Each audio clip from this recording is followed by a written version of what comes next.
ओम सदगुरुवे नमः। Most welcome in world of physics, आपके अपने YouTube channel United educators app में मेरे प्यारे स्वागत है आपका। चल रही वही आपकी पुरानी सीरीज जिसका नाम है न्यू सीरीज पेपर, यहीं से रहेगा 2025-2026 सीबीएसई ऑब्लिक यूपी बोर्ड। और उसी सीरीज के अंतर्गत आपका चैप्टर अल्टरनेटिंग करंट, जो 7th चैप्टर है आपकी 12th की फर्स्ट बुक का फिजिक्स की, उसका आज सेकेंड लेक्चर होगा। सेकेंड लेक्चर में हम सोच रहे हैं कि पूरे चैप्टर को वाइंड अप कर दें। तो टॉपिक्स आपके सामने लिखे हुए हैं। एलसी ऑसिलेशन की बात करेंगे, फिर नेचुरल फ्रीक्वेंसी की बात करेंगे, रेजोनेंट फ्रीक्वेंसी क्या होती है, वाटलेस करंट क्या होती है, ट्रांसफार्मर, और उसमें कितने तरह के लॉस को अवॉइड करना है हमको, जैसे हिस्टैरिसीस लॉस हुआ, फ्लक्स लीकेज हुआ, कॉपर लॉस हुआ और ईडी करंट लॉस हुआ। ठीक है, तो एक बार फिर से, चूंकि व्यस्तता बहुत चल रही है, गृहस्थ जीवन है, दिन भर स्कूल कोचिंग, फिर उसके बाद जो है निमंत्रण इधर उधर, तो थोड़ा कुछ गैप आ जा रहे हैं लेक्चर्स में। प्रयास करेंगे कि फ्रीक्वेंसी फिर से मेंटेन हो जाए। तो चलें आगे बढ़ते हैं, बहुत ज्यादा टाइम नहीं लॉस करते हैं आपका। और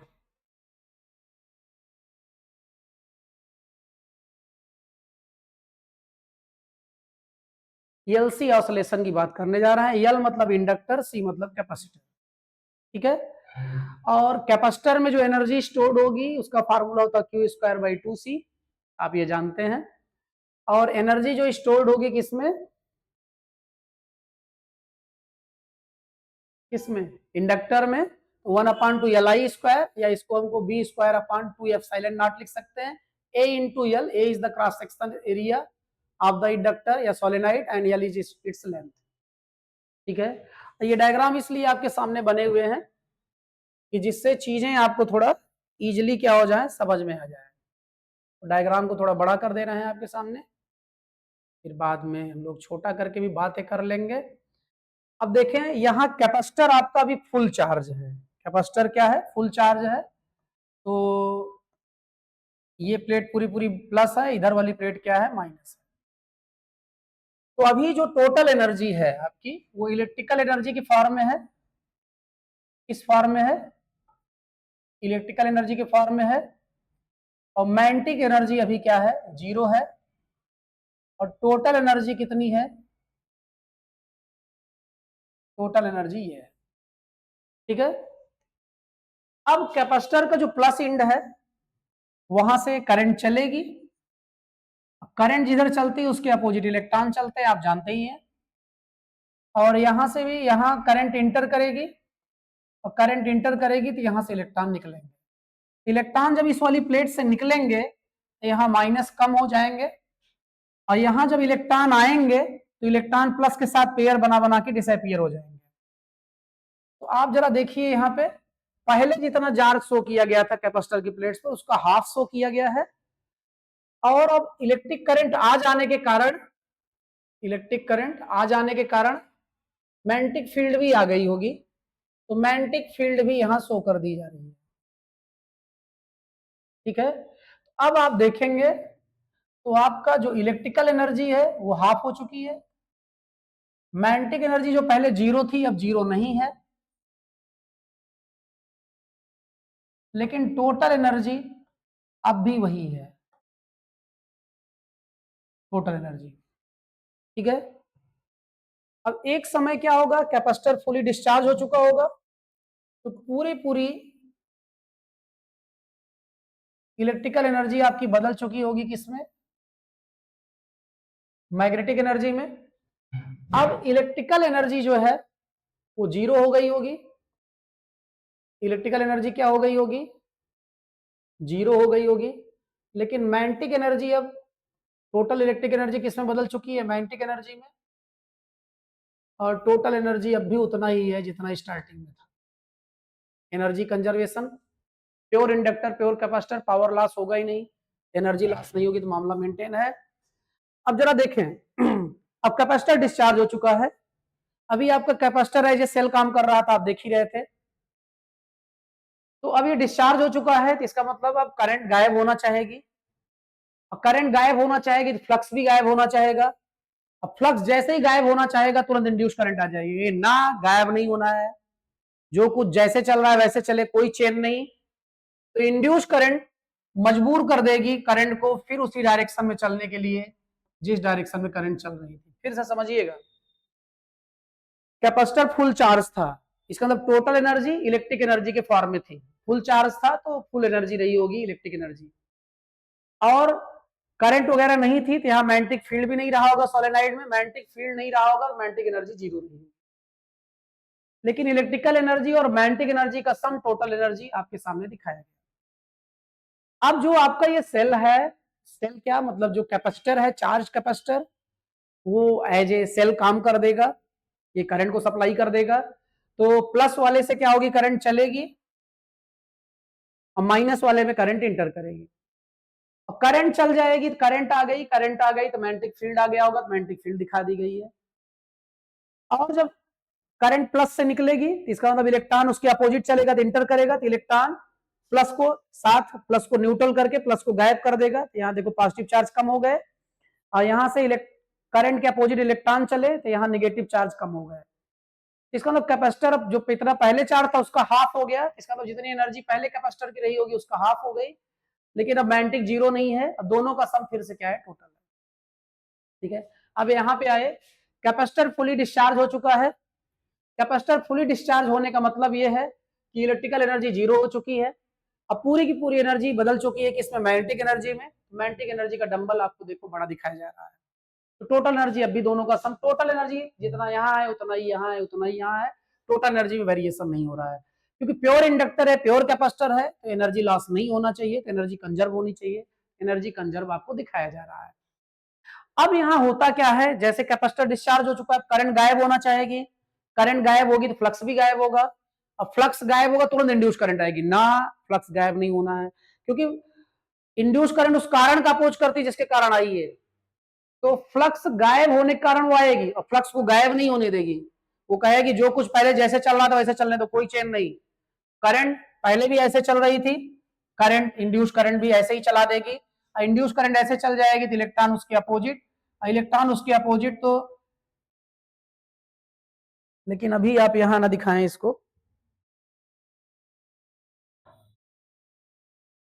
अभी इस चीज को आप यहां ना दिखाएं,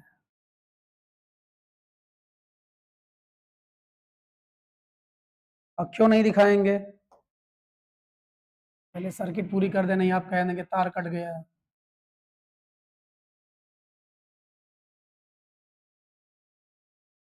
हाँ जरा ध्यान दें, यहाँ जो था हम दिखा चुके हैं, अब देखो इस डायग्राम से इस डायग्राम पे गए हैं, फिर इससे इस पर गए हैं, अब हम इस पर जा रहे हैं, जरा ये फार्मूला देखो छुप जा रहा है, ये फार्मूला ध्यान देना, ठीक है, काम देगा। अब यहां से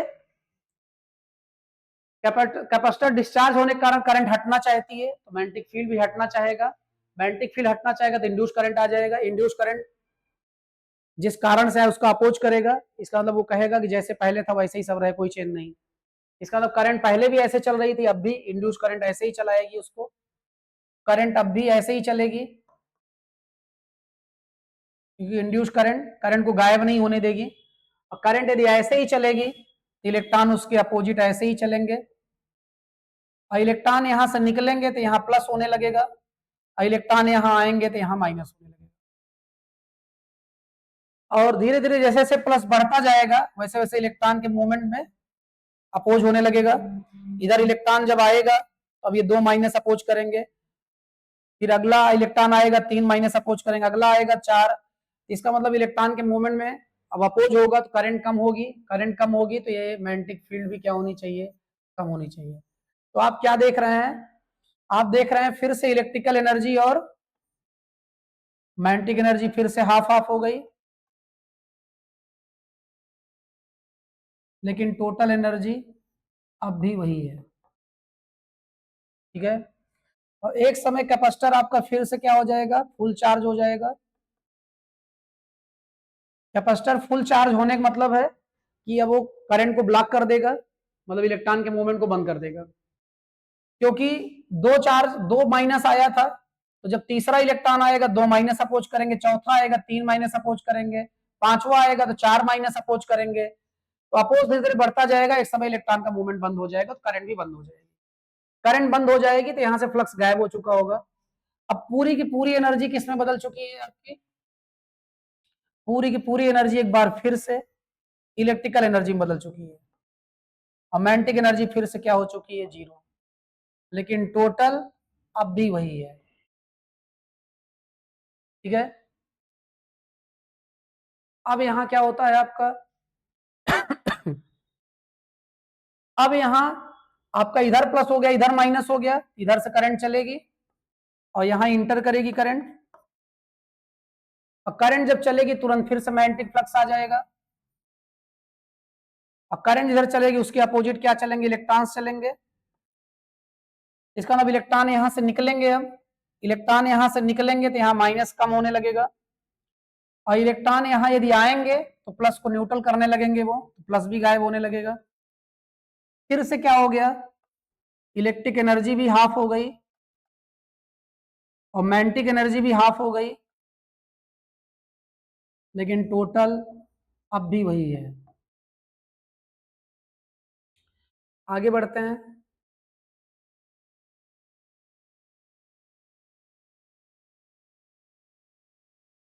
ठीक है, तो आगे सोलेनोइड बना नहीं है, बना ले रहे हैं।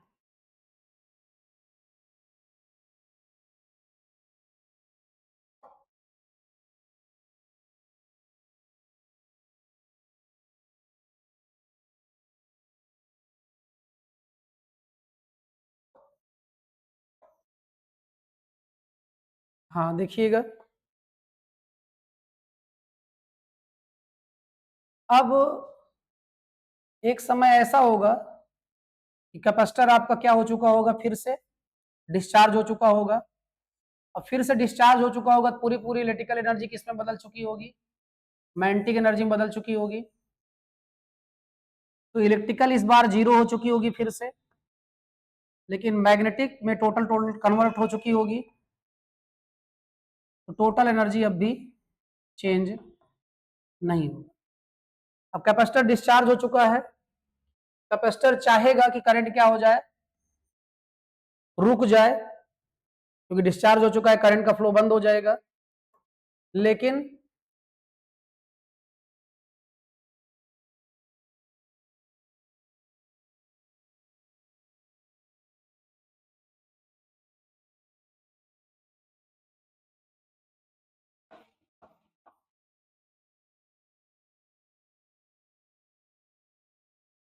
हाँ देखें, कैपेसिटर डिस्चार्ज हो चुका है, करंट अब कैसे फ्लो होगी, करंट रुकना चाहेगी, करंट जैसे ही बंद होगी तुरंत फ्लक्स भी गायब होना चाहेगा, अब फ्लक्स जैसे ही चेंज होगा तुरंत इंड्यूस करंट आ जाएगी, Faraday's law of electromagnetic induction. और लेंज लॉ के अकॉर्डिंग इंड्यूस करंट उस कारण का अपोज करेगी जिसके कारण आई है, फ्लक्स गायब होना चाहता था, इंड्यूस करंट आई है, फ्लक्स को गायब नहीं होने देगी, और करंट ये चलना बंद होना चाहती थी तो इंड्यूस करंट आने के बाद करंट को चलने के लिए क्या करेगी, मजबूर कर देगी, और कहेगी करंट आप वैसे ही कंटिन्यू रहो जैसे मेरे आने के पहले कंटिन्यू थे। और करंट जब वैसे ही कंटिन्यू होगा तो उसके अपोजिट इलेक्ट्रॉन चलेंगे, और यहाँ इसके अपोजिट इलेक्ट्रॉन चलेंगे, तो यहाँ से इलेक्ट्रॉन निकलेगा तो प्लस हो जाएगा, यहाँ इलेक्ट्रॉन आएगा तो माइनस हो जाएगा, दूसरा इलेक्ट्रॉन निकलेगा तो प्लस रोकेगा, तीसरा रुकेगा निकलेगा तो 2 प्लस रोकेंगे, चौथा निकलेगा तो 3 प्लस रोकेंगे। इसका मतलब धीरे धीरे अपोज क्या होता जाएगा, बढ़ता जाएगा, और करंट कम होती जाएगी। अब यहां देखें आप, इलेक्ट्रिक एनर्जी फिर से हो गई,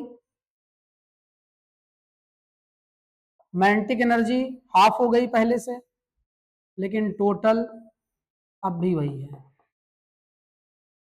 और इसके बाद का जो डायग्राम है वो आपका यही हो जाएगा जो यहाँ बना हुआ है। अब हम चाहते हैं कि सारा का सारा आपके सामने दिख जाए।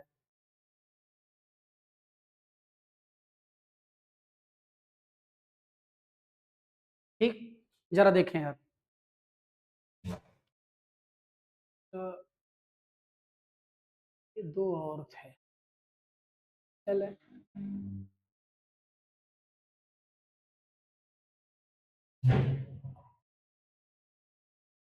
ये आपको सारे डायग्राम दिख रहे हैं। अब जरा आप देखें, पहले ये प्लेट प्लस थी, ये माइनस थी, ये प्लस ये माइनस, अब फिर इधर का प्लस हो गया, इधर का माइनस, देख रहे हैं। तो पहले इधर प्लस था, इधर माइनस था, प्लस माइनस, अब फिर प्लस माइनस। पहले देखिए आप इधर का, मतलब आपके हिसाब से, आपके अकॉर्डिंग लेफ्ट प्लेट प्लस थी और राइट क्या थी, माइनस थी। और यहां देखें आप, राइट प्लस हो गई और लेफ्ट माइनस हो गई। लेफ्ट प्लस थी, राइट माइनस थी, अब क्या हो गया, लेफ्ट प्लस माइनस हो गया और राइट क्या हो गया, प्लस हो गया है।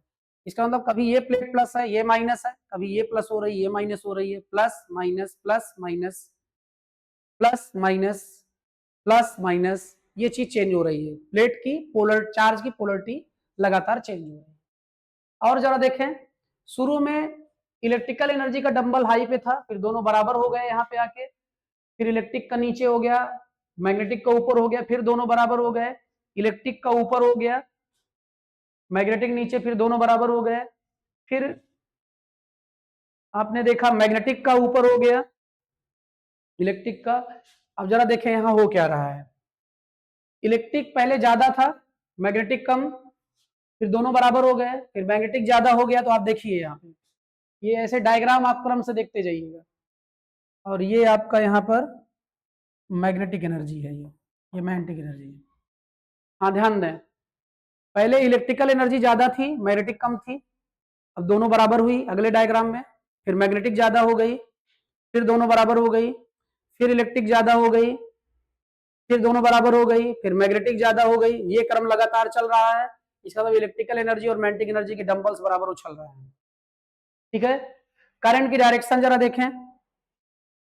तो यहां पर करंट आप कैसे देख रहे हैं, अभी ऐसे चल रही है, ऐसे मतलब क्लॉकवाइज है। और यहां करंट क्या देख रहे हैं आप, यहां करंट एंटी क्लॉकवाइज हो गई।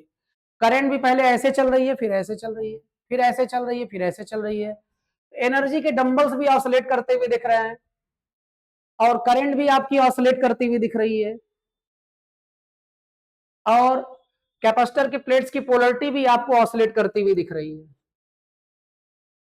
ठीक है, इसीलिए इसको एलसी ऑसिलेशन बोला जा रहा है। क्या बोला जा रहा है, एलसी ऑसिलेशन बोला जा रहा है इसे। तो हमारे ख्याल से इतने में कोई प्रॉब्लम नहीं होगी। एक बार सारे डायग्राम को देख के वीडियो एक बार फिर थोड़ा स्लो करके आप चला लेंगे, समझ लेंगे। तो हम आगे बढ़ते हैं। अब इस एलसी ऑसिलेशन की जरूरत क्या है, देखो, जब हमको मैकेनिकल वेव प्रोड्यूस करनी होती थी तो हम मैकेनिकल डिस्टरबेंस करते थे। हम तालाब में कोई पत्थर फेंक देते थे, तो पत्थर जहां गिरता था वहां का वाटर डिस्टर्ब होता था, और वो डिस्टरबेंस एक डिफिनिट पैटर्न के साथ अपने साथ एनर्जी और मोमेंटम को कैरी करते तालाब के किनारे तक जाता था। तो हमको जब मैकेनिकल वेव चाहिए तो मैकेनिकल डिस्टरबेंस, अब इलेक्ट्रोमैग्नेटिक वेव चाहिए तो इलेक्ट्रोमैग्नेटिक डिस्टरबेंस चाहिए। तो देखो यल किससे रिलेटेड है, मैग्नेटिक, इंडक्टर है, सोलेनाइड है, तो मैग्नेट से रिलेटेड है। सी किससे रिलेटेड है, इलेक्ट्रिक से। एलसी ऑसिलेशन मतलब इलेक्ट्रोमैग्नेटिक ऑसिलेशन। इलेक्ट्रोमैग्नेटिक वेव को जब प्रोड्यूस करना होगा तो हम एलसी ऑसिलेशन का यूज करेंगे।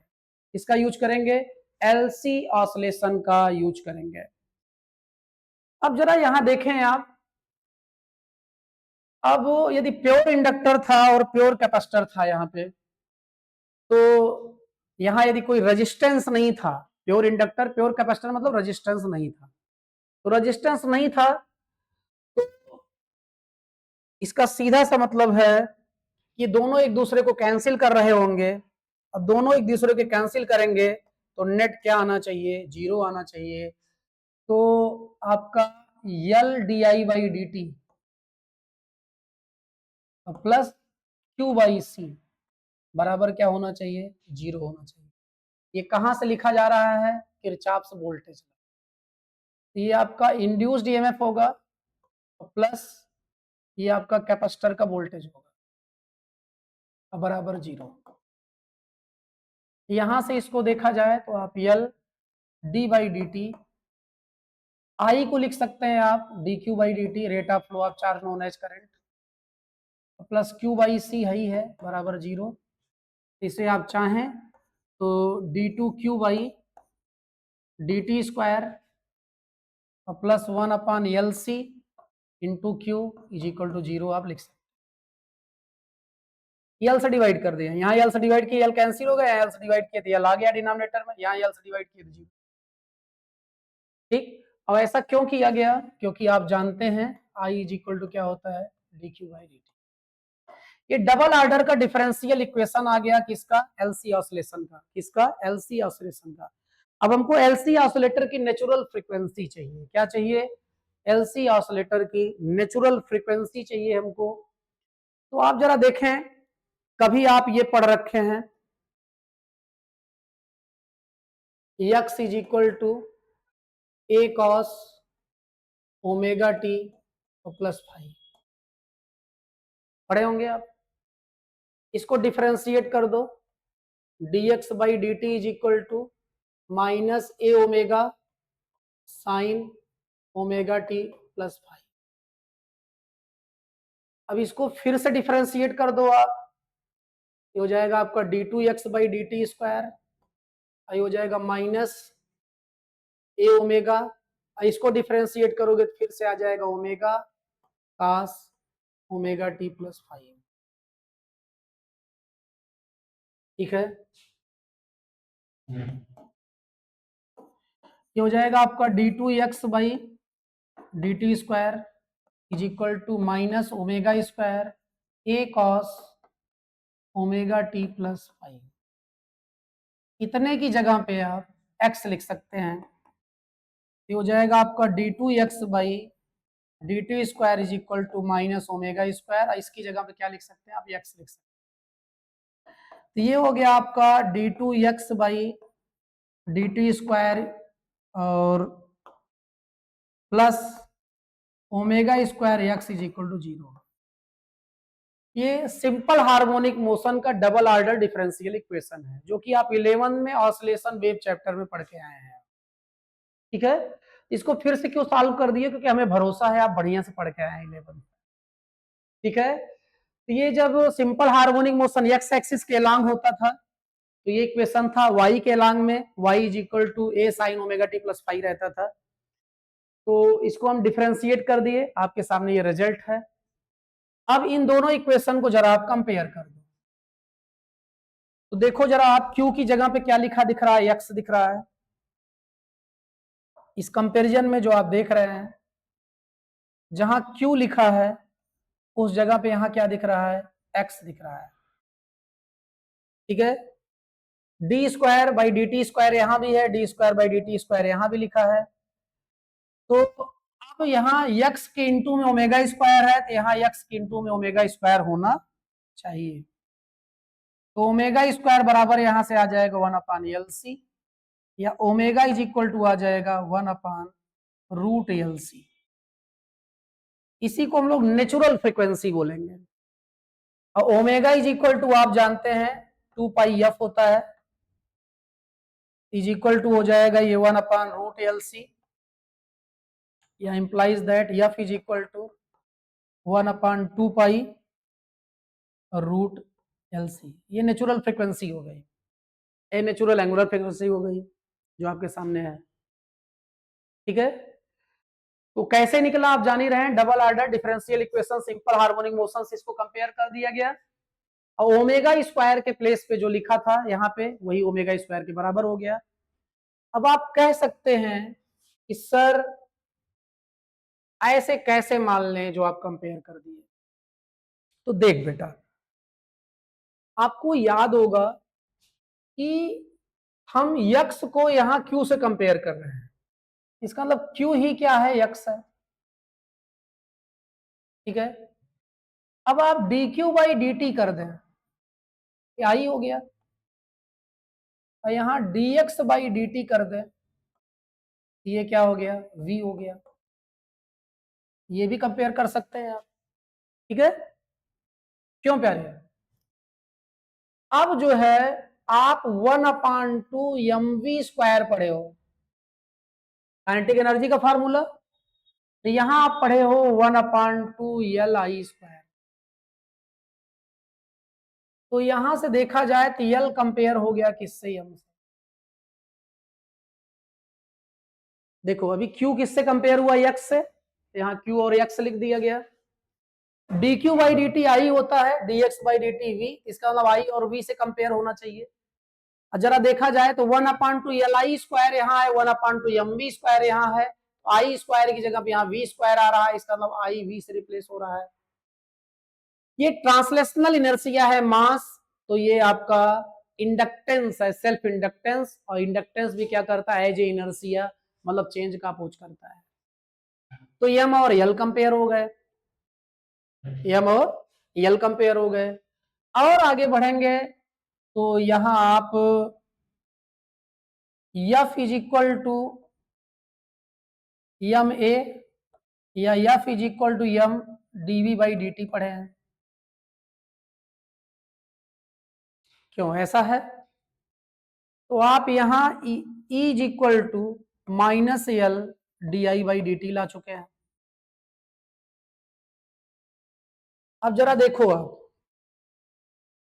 अभी D I by D T, क्या D I by D T, D I by D T और D V by D T, D V by D T क्या बोलते हैं हम लोग, एक्सलेशन बोलते हैं।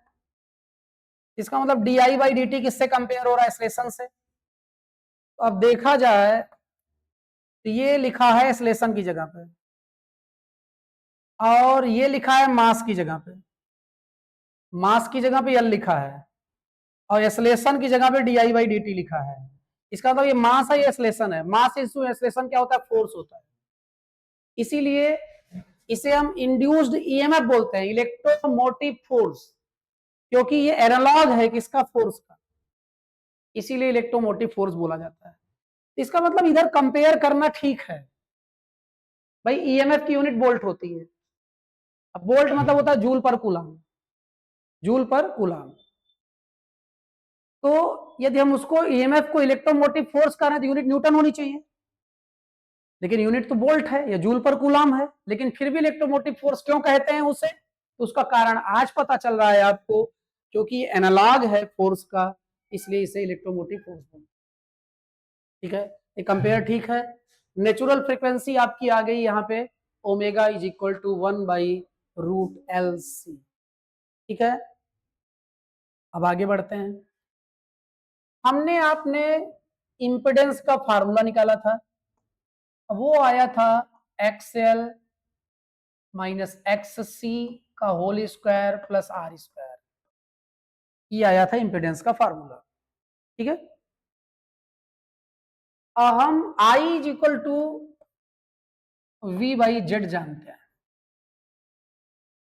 Ohm's law. ठीक है, तो मेरे प्यारे आपको याद होगा कि यहां इंडक्टर होता था, कैपेसिटर होता था LC, और रेजिस्टेंस होता था LC और R। यहां वोल्टेज ड्रॉप VL, यहां VC, यहां VR, और यहां पर AC सोर्स होता था, और AC source V is equal to V0 sine omega t. ठीक है, समझ रहे हैं? तो यहां से आप V is equal to VL plus VC plus VR पढ़े थे, तो यहां आ गया था आपका L D I by D T, यहां आ गया था आपका Q बाई C, यहां आ गया था आपका IR बराबर था V0 sine omega T, sign omega T. और इसे हम लिख सकते हैं V0 sine omega T, L ये हो जाएगा आपका D2Q by D T square plus R DQ by D T, I की जगह पे, अब प्लस Q बाई C। ये एक इक्वेशन हो गया डबल ऑर्डर का differential equation for LCR circuit in series. ठीक है, तो आपके सामने दिख ही रहा है जो भी है। ठीक, अब जरा देखें, यदि प्योर इंडक्टर हो और प्योर कैपेसिटर हो, क्या हो, प्योर इंडक्टर हो और प्योर कैपेसिटर हो, पावर लॉस 0 होता है, लेकिन रेजिस्टेंस के रहने पर पावर लॉस होता है। तो पावर लॉस होगा तो धीरे धीरे यहाँ एलसी ऑसिलेशन बंद हो जाएगा या करंट धीरे धीरे रुक जाएगी। और हम चाहते हैं कि एलसी ऑसिलेशन कंटिन्यू रहे, तो हमको कुछ एक्सटर्नल एफर्ट करना होगा, इसलिए हमने यहाँ सोर्स लगा रखा है जो इसको कंटिन्यू करेगा। अब आप जरा समझें, जैसे कोई पेंडुलम है और इसे जो मेटेलिक स्फीयर इसको बाप बोलते हैं, और यहां से इसके सेंटर तक का जो गैप होता है उसे हम यल बोलते हैं। अब आप जानते हैं कि T is equal to 2 pi root L upon G होता है, और T is equal to 1 upon N होता है फ्रीक्वेंसी, या एन इज इक्वल टू हो जाएगा आपका, ये आपका इन्वर्ट हो जाएगा तो 1 अपान 2 पाई रूट जी अपान एल। ठीक है। अब हर पेंडुलम की लेंथ अलग अलग हो सकती है, तो फ्रीक्वेंसी नेचुरल अलग अलग होगी, और सेम लेंथ के पेंडुलम होंगे तो नेचुरल फ्रीक्वेंसी क्या होगी, सेम होगी। क्योंकि आप देखो जरा यहाँ पे जो नेचुरल फ्रीक्वेंसी है ये किस पर डिपेंड कर रही है, लेंथ पर। अब पेंडुलम की लेंथ ज्यादा होगी, पेंडुलम की लेंथ कम होगी, और पेंडुलम की लेंथ ज्यादा होगी, इसमें कौन जल्दी जल्दी ऑसिलेट करेगा, ये जल्दी जल्दी ऑसिलेट करेगा कि ये वाला? जिसकी लेंथ कम होगी वो तेजी से, जिसकी लेंथ ज्यादा होगी वो धीमे। लेंथ ज्यादा तो फ्रीक्वेंसी कम, लेंथ कम तो फ्रीक्वेंसी ज्यादा, लेंथ कम तो फ्रीक्वेंसी ज्यादा, लेंथ ज्यादा तो फ्रीक्वेंसी कम। ठीक है। अब ये सब बता क्यों रहे हैं? क्योंकि आपको रेजोनेंस समझना। क्या समझ रहा है? रेजोनेंस। तो रेजोनेंस समझेंगे तब तो आप इलेक्ट्रिकल रेजोनेंस समझेंगे। अब आप 11th वाला रेजोनेंस आपको याद होगा, मुझे पूरा भरोसा है कि आपको याद ही होगा। तो जरा ध्यान दें, तो हर ऑसिलेटिंग ऑब्जेक्ट की अपनी एक नेचुरल फ्रीक्वेंसी है। तो दो अलग अलग ऑब्जेक्ट की नेचुरल फ्रीक्वेंसी मैच भी कर सकती है और मैच नहीं भी कर सकती है, मच्छर भाई साहब। अब जरा देखो, किसी पेंडुलम को आप ऑसिलेट करके छोड़ दो, क्या ऑसिलेशन फॉरएवर चलता रहेगा? ऑसिलेशन फॉरएवर चलता रहेगा? मतलब जो पेंडुलम है वो लगातार ऑसिलेट करता रहेगा? नहीं। शुरू में एम्पलीट्यूड ज्यादा होगा, फिर धीरे धीरे एम्पलीट्यूड कम होता जाएगा, फाइनली ये रुक जाएगा। इसे हम बोलते हैं डैम्ड ऑसिलेशन। क्या बोलते हैं? डैम्ड। डैम्प मतलब होता है धीमा पड़ जाना, मंद पड़ जाना। आपने डैम सुना होगा, डैम पानी की रफ्तार को रोकने के लिए बनाया जाता है, पानी रोकने के लिए, डैम मतलब रोक देना, तो डैम्ड ऑसिलेशन है। तो शुरू में ऑसिलेशन का एम्पलीट्यूड ज्यादा होगा, धीरे धीरे ऑसिलेशन का एम्पलीट्यूड कम होता जाएगा, फाइनली ये रुक जाएगा, इसे डैम्ड ऑसिलेशन कहते हैं। और यदि एक बार ऑसिलेट करके छोड़ दें, आप करा के छोड़ दें, और जितने एम्पलीट्यूड से स्टार्ट करें उतने ही एम्पलीट्यूड से कंटिन्यू रहे, इसे हम अनडैम्ड ऑसिलेशन या फ्री ऑसिलेशन बोलते हैं। और ये वैक्यूम में पॉसिबल होगा, वहां नहीं पॉसिबल होगा जहां फ्रीक्वेंसी हो। इसका मतलब कि किसी भी पेंडुलम को आप ऑसिलेट करके यदि छोड़ देते हैं तो ऑसिलेशन का एम्पलीट्यूड विद टाइम धीरे धीरे कम होता जाएगा, फाइनली रुक जाएगा। कौन सा ऑसिलेशन है ये? Damped oscillation. कौन सा ऑसिलेशन है? Damped oscillation. और एम्पलीट्यूड फॉरएवर कांस्टेंट रहे और ऑसिलेशन चलता ही रहे, कभी रुके ही नहीं, ये कौन सा ऑसिलेशन है? फ्री ऑसिलेशन या अनडैम्ड ऑसिलेशन। ठीक है। अच्छा, नेचुरल क्या है? Damped oscillation, undamped oscillation? Damped oscillation. बहुत सही, क्योंकि ऑसिलेशन चलते चलते रुक ही जाना है। अब आप चाहते हैं कि यदि ऑसिलेशन न रुके, पीरियाडिक मोशन न रुके, तो जैसे हम मैकेनिकल मोशन कंटिन्यू करना चाहते हैं, हमको मैकेनिकल फोर्स लगाना पड़ेगा। मतलब ट्रांसलेशनल मोशन चाहते हैं कि कंटिन्यू रहे, तो हमको ट्रांसलेशनल फोर्स लगाना पड़ेगा। हम चाहते हैं रोटेशनल मोशन कंटिन्यू रहे, हमको रोटेशनल फोर्स लगाना पड़ेगा। हम चाहते हैं पीरियाडिक मोशन कंटिन्यू रहे, हमको पीरियाडिक फोर्स लगाना पड़ेगा। इसका मतलब after a definite interval of time हमको एक फोर्स को लगातार अप्लाई करते रहना पड़ेगा। सपोज करो कि झूला कोई झूल रहा है, झूल के झूला आपकी तरफ आया, और जैसे ही लौटने लगा आप हल्का पुश कर दिए, फिर वो गया, फिर लौटा, और फिर लौटने लगा, हल्का पुश कर दिए, तो क्या होगा? ऑसिलेशन का एम्पलीट्यूड बढ़ जाएगा। ठीक है। अब क्यों बढ़ गया? क्योंकि आप झूला गया, लौटा, फिर लौटने लगा, तब आप फोर्स लगाए, फिर गया, फिर लौटा, फिर लौटने लगा, फिर फोर्स लगाया। मतलब आप वन टाइम पीरियड के बाद आप फोर्स लगा रहे हैं, एक डिफरेंट टाइम इंटरवल के बाद आप फोर्स लगा रहे हैं, पीरियाडिक फोर्स है, ऐसा फोर्स है, पीरियाडिक फोर्स है। अब मोशन कौन सा कंटिन्यू रखना है आपको? Periodic motion. कौन सा मोशन कंटिन्यू रखना है? पीरियाडिक मोशन कंटिन्यू रखना है। और आप ये ध्यान दे रहे हैं कि दोनों की फ्रीक्वेंसी मैच करे, तो आप देख रहे हैं ऑसिलेशन का एम्पलीट्यूड बढ़ जा रहा है। इसी को रेजोनेंस बोलते हैं। क्या बोलते हैं? रेजोनेंस बोलते हैं इसी को। आई बात समझ में? अब जैसे झूला इधर आ ही रहा था, इधर आ ही रहा था, आप फोर्स लगा दिए, फिर गया, आ ही रहा था, आप फोर्स लगा दिए, क्या होगा? रुक जाएगा। क्यों? क्योंकि अब ऑसिलेटिंग ऑब्जेक्ट की फ्रीक्वेंसी और एक्सटर्नल पीरियोडिक फोर्स की फ्रीक्वेंसी मैच नहीं कर रही। तो ऑसिलेटिंग ऑब्जेक्ट की फ्रीक्वेंसी और एक्सटर्नल पीरियोडिक फोर्स की फ्रीक्वेंसी यदि मैच कर जाएगी तो ऑसिलेशन का एम्पलीट्यूड बढ़ जाएगा, और इसी फैक्ट को हम रेजोनेंस बोलते हैं। क्या बोलते हैं? रेजोनेंस बोलते हैं। मतलब रेजोनेंस में एम्पलीट्यूड बढ़ जाता है। एम्पलीट्यूड क्या होता है? बढ़ जाता है। अब जरा इसको ऐसे समझें कि सबकी अपनी एक नेचुरल फ्रीक्वेंसी होती है, सबकी। जैसे हमारी एक अपनी नेचुरल फ्रीक्वेंसी, नेचुरल फ्रीक्वेंसी मतलब हमारी हैबिट्स, हमारी आदतें, ऐसे आपकी भी अपनी नेचुरल फ्रीक्वेंसी होगी। आप जितने लोगों से मिलते होंगे सबकी अपनी एक नेचुरल फ्रीक्वेंसी, ठीक है। अच्छा जरा ये बताओ, क्या आप अपनी जिंदगी में अपनी नेचुरल फ्रीक्वेंसी से आप ऑसिलेट कर पा रहे हो? ऐसा हो रहा है कि आपको आपकी नेचुरल फ्रीक्वेंसी से ऑसिलेट करने दिया जा रहा है? नहीं। आप किसकी फ्रीक्वेंसी से ऑसिलेट कर रहे हो? आप एक्सटर्नल पीरियोडिक फोर्स की फ्रीक्वेंसी से ऑसिलेट कर रहे हो। अब वो एक्सटर्नल पीरियोडिक फोर्स कौन है? आपके फाइनेंसर्स, मतलब आपके पेरेंट्स। आपके पेरेंट्स जो चाहते हैं उस टाइम पे आपको उठना पड़ रहा है, उसी टाइम पे आपको नहाना धोना पड़ रहा है, मंजन करना पड़ रहा है, स्कूल जाना पड़ रहा है, कोचिंग करना पड़ रहा है, सेल्फ स्टडी करना पड़ रहा है। मतलब आप अपनी जिंदगी में अपनी फ्रीक्वेंसी से आप ऑसिलेट ही नहीं कर पा रहे हैं, आप एक्सटर्नल पीरियोडिक फोर्स की फ्रीक्वेंसी से ऑसिलेट कर रहे हैं, ठीक है। और यदि आपको आपकी नेचुरल फ्रीक्वेंसी से ऑसिलेट करने के लिए छोड़ दिया जाए, क्या आप जो काम आज करेंगे वही कल भी करेंगे, वही परसों भी करेंगे? नहीं, धीरे धीरे काम बंद हो जाएगा। इसका मतलब डैम्ड ऑसिलेशन होगा।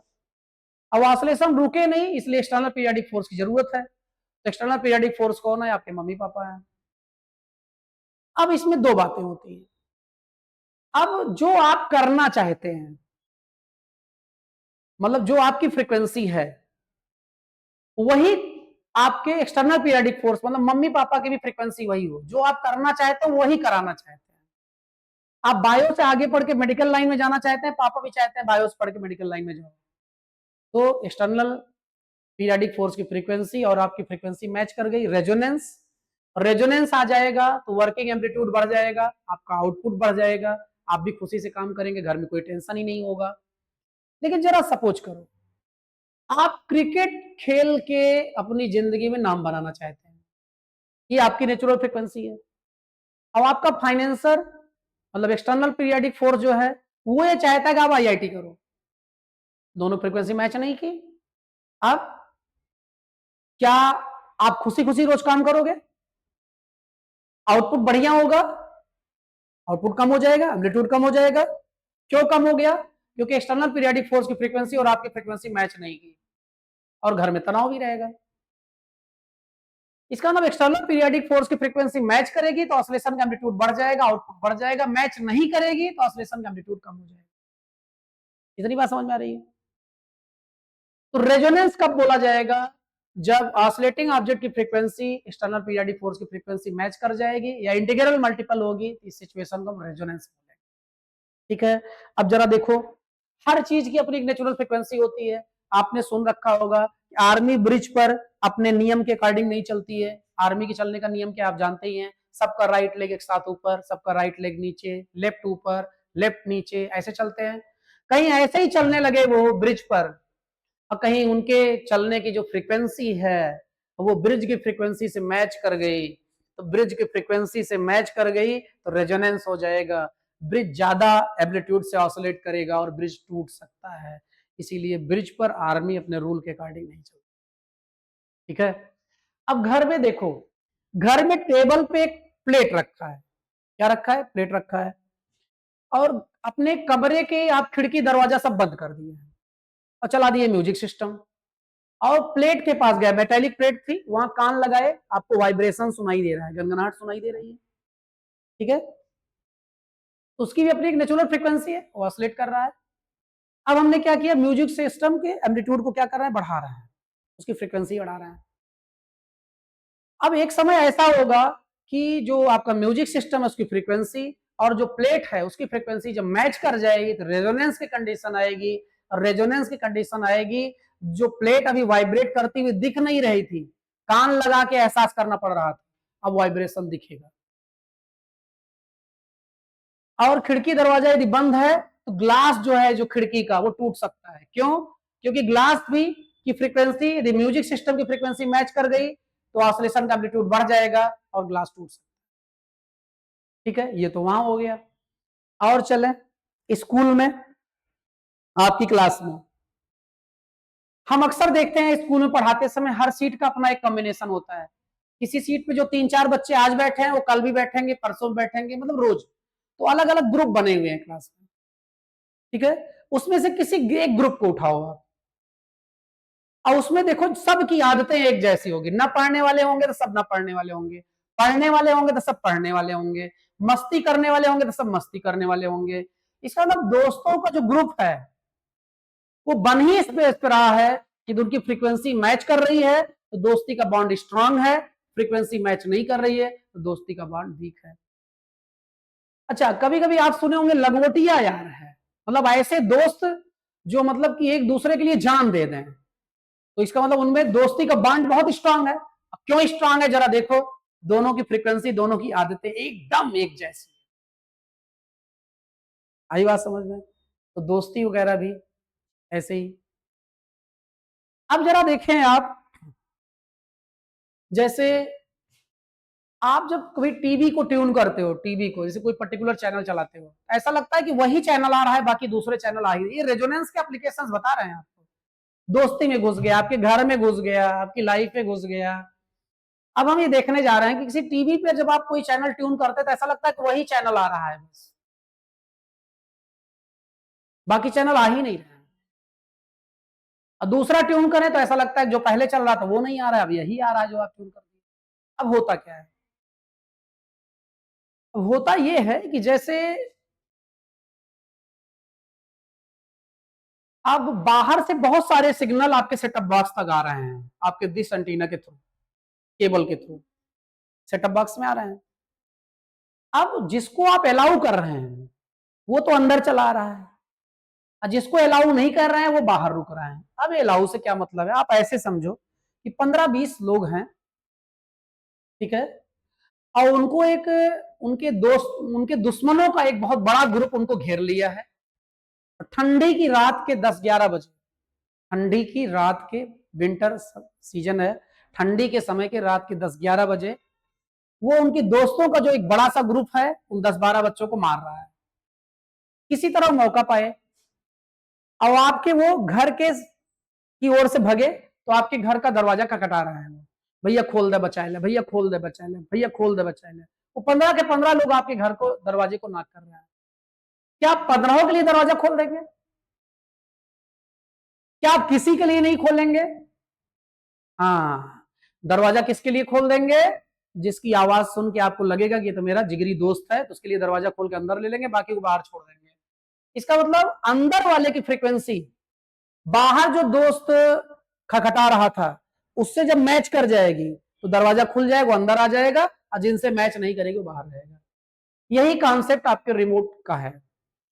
रिमोट से आप क्या करते हैं, जिस चैनल को आप देखना चाहते हैं उसकी फ्रीक्वेंसी आप जनरेट करते हैं, तो जिस चैनल को आप देखना चाहते हैं उसकी फ्रीक्वेंसी आप जनरेट किए, तो उस चैनल की फ्रीक्वेंसी और ये वाली फ्रीक्वेंसी क्या हो गई, मैच कर गई, रेजोनेंस हुआ, रेजोनेंस हुआ तो अंदर चला आया, अब बाकी जो रेजोनेंस में नहीं हुए वो सब बाहर रह गए। ऐसा ही हो रहा है, आई बात समझ में। जब आप फोन नंबर मिलाते हो, फोन नंबर, तो आप जैसे किसी का फोन नंबर मिलाते हो, तो जिसका आप फोन नंबर मिलाते हो एक्चुअली उसका नंबर नहीं मिलाते हो, आपका जो मोबाइल सेट है जिसका नंबर आप मिला रहे हैं उसके मोबाइल सेट में जो सिम लगा है उसकी जो फ्रीक्वेंसी है उस फ्रीक्वेंसी की वेव आप जनरेट कर रहे हो।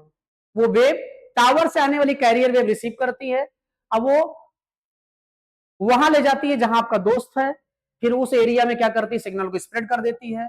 अब वो सिग्नल हर मोबाइल में जाता है वहां जितने हैं, लेकिन जिसका नंबर मिलाए हैं उसी के मोबाइल से रेजोनेंस में आएगा, उसी मोबाइल की घंटी बजेगी और आपको आवाज सुनाई देगी। मतलब वो उसको आवाज सुनाई देगी घंटी बजने की, रिसीव करेगा, और रिसीव करेगा, दोनों कनेक्ट हो जाएंगे और बातें करेंगे। होगा ना ऐसा? ठीक है। टावर, आप अपने किसी दोस्त से कल शाम को प्रतापगढ़ चौक पे मिले थे आप, ठीक है, और आज अभी आप जो है उसको 4 मिला रहे हैं 24 घंटे बाद। आपको पता हो या ना हो कि आप जिससे कल मिले थे वो यहां है कि नहीं है, लेकिन वो जिस मोबाइल को यूज कर रहा है उसके नेटवर्क को पता होता है वो कहां है, क्योंकि आप जैसे एक स्टेट से दूसरे स्टेट इंटर करते हैं रोमिंग लिख के आ जाता है। इसका मतलब टावर आपको ट्रेस कर रहा है, आप जिस टावर की एरिया में होते हैं वो टावर लिख के आ जाता है। इसका मतलब आपका नेटवर्क आपको ट्रेस कर रहा है। तो जब आप उसको नंबर मिलाते हैं, यदि अभी वो गुजरात में है, मान लो 24 घंटे हो गया गुजरात चला गया वो, जब उसको मिलाते हैं तो आपका नंबर टी टी टी करते हुए फिर कुछ देर बाद जब घंटी बजती है और नंबर न मिलने का जब मैसेज आता है वहां पे गुजराती में आता है, कभी कभी मराठी में आता है, होता है ना ऐसा? आई बात समझ में? ये है रेजोनेंस। रेजोनेंस का मतलब क्या है? एक्सटर्नल पीरियोडिक फोर्स की फ्रीक्वेंसी, एक्सटर्नल पीरियोडिक फोर्स की फ्रीक्वेंसी और एलसी ऑसिलेटर की नेचुरल फ्रीक्वेंसी यदि मैच कर जाए, यदि मैच कर जाए तो रेजोनेंस होता है। रेजोनेंस मतलब एम्पलीट्यूड बढ़ जाता है। अब जरा यहां देखें, यहां जेड बराबर आपका आया था root of XL minus XC whole square और प्लस आर स्क्वायर। और यहां रेजोनेंस कब होगा? जब करंट बढ़ जाए। करंट कब बढ़ेगी? जब इफेक्टिव रेजिस्टेंस कम हो जाए। इफेक्टिव रेजिस्टेंस कम कब होगा? जब ये ब्रेकेट जीरो हो जाए। तो एक्सएल माइनस एक्ससी बराबर जीरो कब होगा? जब एक्सएल बराबर एक्ससी हो जाएगा। एक्सएल बराबर होता है ओमेगा एल और एक्ससी बराबर होता है 1/ओमेगा सी। हो जाएगा ओमेगा स्क्वायर बराबर 1/एल सी, या ओमेगा बराबर हो जाएगा 1/√एल सी। अब यहां ये ओमेगा क्या था? यहां जो ओमेगा है ये एक्सटर्नल पीरियोडिक फोर्स की एंगुलर फ्रीक्वेंसी है, वो ये आ गया। अब आप ध्यान दें, यही एलसी ऑसिलेटर के नेचुरल फ्रीक्वेंसी भी आई थी। एलसी ऑसिलेटर की नेचुरल फ्रीक्वेंसी और एक्सटर्नल पीरियोडिक फोर्स की नेचुरल फ्रीक्वेंसी क्या हो गई है? मैच कर गई है, और तभी यहां रेजोनेंस आ रहा है और करंट का एम्पलीट्यूड बढ़ रहा है। करंट का एम्पलीट्यूड क्या हो रहा है? बढ़ रहा है। तो रेजोनेंस कब होगा? जब ये चीज जीरो हो जाएगी। इसका मतलब रेजोनेंस कंडीशन में इंपेडेंस आर के बराबर होगा, क्योंकि ये जीरो हो चुका होगा तो आर स्क्वायर का रूट आर हो जाएगा। ठीक, अब जरा ध्यान दो, हमने बोला था एक्ससी ग्रेटर होगा एक्सएल से तो कैपेसिटिव डोमिनेटेड सर्किट होगी, एक्सएल ग्रेटर होगा एक्ससी से इंडक्टिव डोमिनेटेड सर्किट होगी। ये बात नहीं हुई थी कि ये दोनों बराबर होगा, क्या होगा? ये दोनों बराबर होगा तो रेजोनेंस होगा। क्या होगा? रेजोनेंस होगा। और रेजोनेंस फ्रीक्वेंसी क्या होगी? 1/√एल सी। ये नेचुरल, ये रेजोनेंस फ्रीक्वेंसी क्यों है? क्योंकि ये एक्सटर्नल पीरियोडिक, एक्सटर्नल सोर्स की जो फ्रीक्वेंसी है वो एलसी ऑसिलेटर की नेचुरल फ्रीक्वेंसी से बिलोंग कर रही है। और फ्रीक्वेंसी, ऑसिलेटिंग ऑब्जेक्ट की फ्रीक्वेंसी एक्सटर्नल पीरियोडिक फोर्स की फ्रीक्वेंसी यदि मैच हो जाती है तो रेजोनेंस कंडीशन होती है। इसका मतलब रेजोनेंस कंडीशन में आएगा। ठीक है, तो हमारे ख्याल से इतना आप समझ गए होंगे। ठीक, आगे बढ़ते हैं।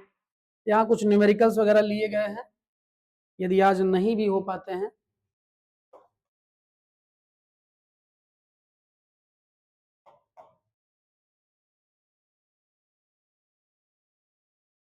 ध्यान दें। अब हम वाटलेस करंट की बात कर लेते हैं। किसकी बात कर लेते हैं? Wattless current.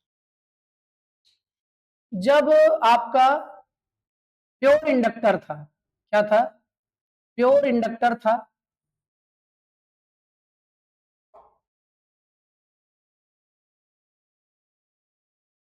तो आपने देखा था V इज इक्वल टू आया था आपका V0 साइन ओमेगा टी, और I इज इक्वल टू आया था आपका I0 sign omega T -five, -five क्या, -90। यहां वोल्टेज लीड किया था, करंट लैग की थी, कितने से, 90 से। इसका मतलब फाई क्या था, 90 था। अब फाई 90 था तो power V R M S I R M S cos phi 90 होने के कारण जीरो आ गया था। इसका मतलब ये जो करंट थी वाटलेस करंट थी। क्यों वाटलेस करंट थी? क्योंकि वोल्टेज से कितना एंगल बनाई थी ये, 90 बनाई थी। ठीक है, ऐसे ही आपको याद होगा कि प्योर कैपेसिटर था और V इज इक्वल टू आया था V0 साइन ओमेगा टी, और Y बराबर I0 साइन ओमेगा टी +5 +90। यहां भी फेज डिफरेंस कितने का है, 90 का है। अब फिर से पावर क्या आ जाएगा, जीरो आ जाएगा। और जब इसका फेजर डायग्राम बनाया गया था, इसका फेजर डायग्राम में V नॉट ओमेगा टी, और यहाँ करंट लैग कर रही थी तो I नॉट, ये था आपका ओमेगा टी -90। ठीक है, टोटल एंगल कितना था, 90। इसका मतलब जब वोल्टेज और करंट में एंगल 90 होता है, पावर जीरो होती है। इसका मतलब ये करंट ऐसी करंट है जिसमें पावर लॉस जीरो है। पावर की यूनिट वाट होती है, अब वो जीरो है तो वाटलेस बोलेंगे। इसका मतलब उस करंट को वाटलेस करंट बोलेंगे जो वोल्टेज से कितना एंगल बनाएगी, 90 बनाएगी। वोल्टेज से कितना एंगल बनाएगी, 90 बनाएगी, तो उसे हम वाटलेस करंट बोलेंगे। अब जैसे जरा ध्यान दें आप, यदि V है, क्या है, ये V नॉट है, ये आपका I नॉट है, यहां एंगल है फाई।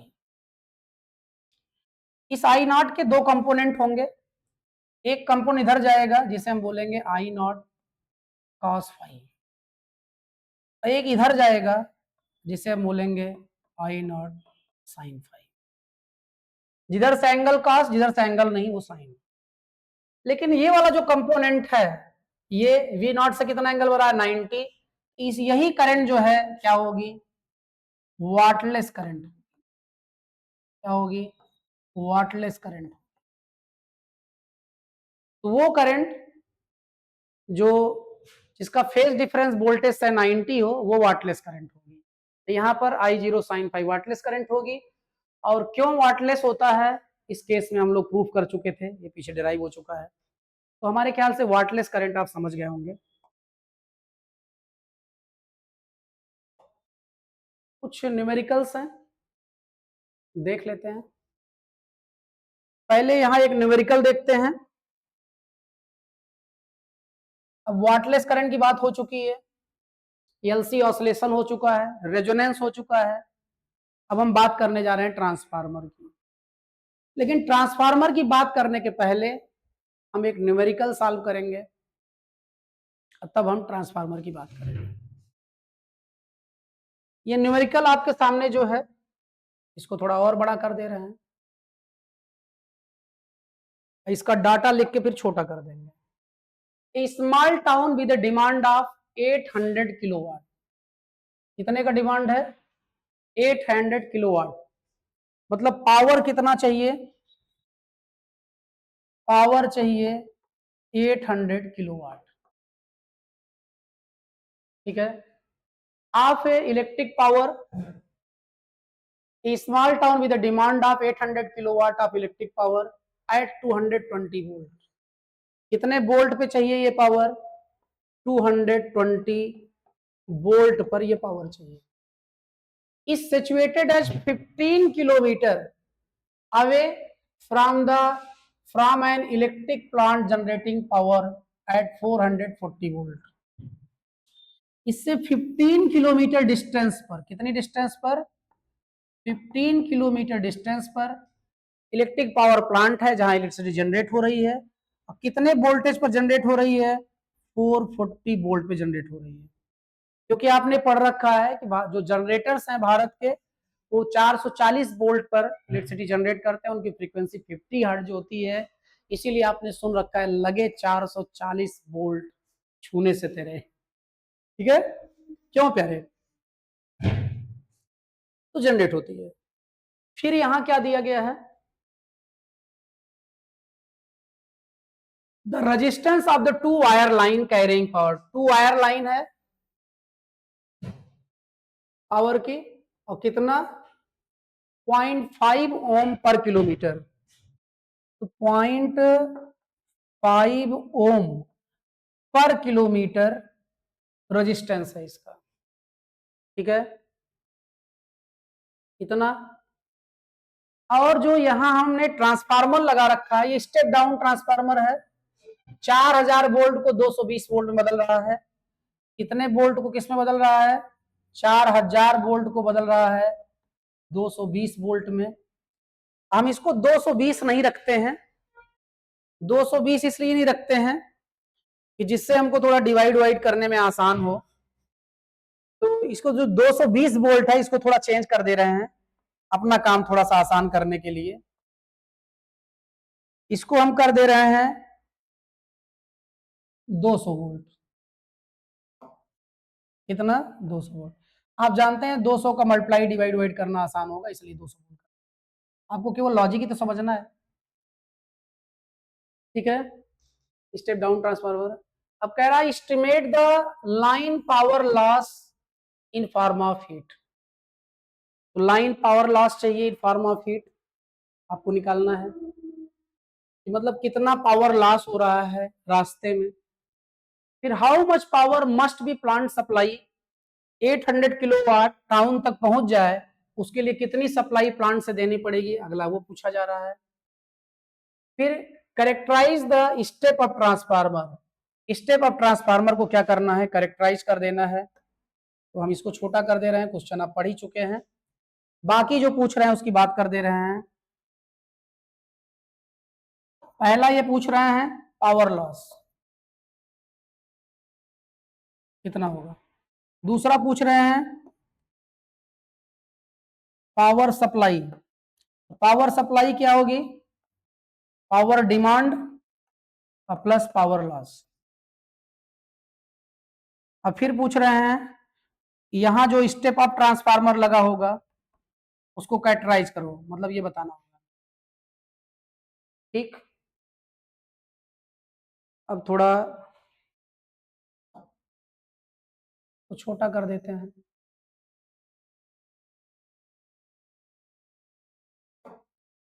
और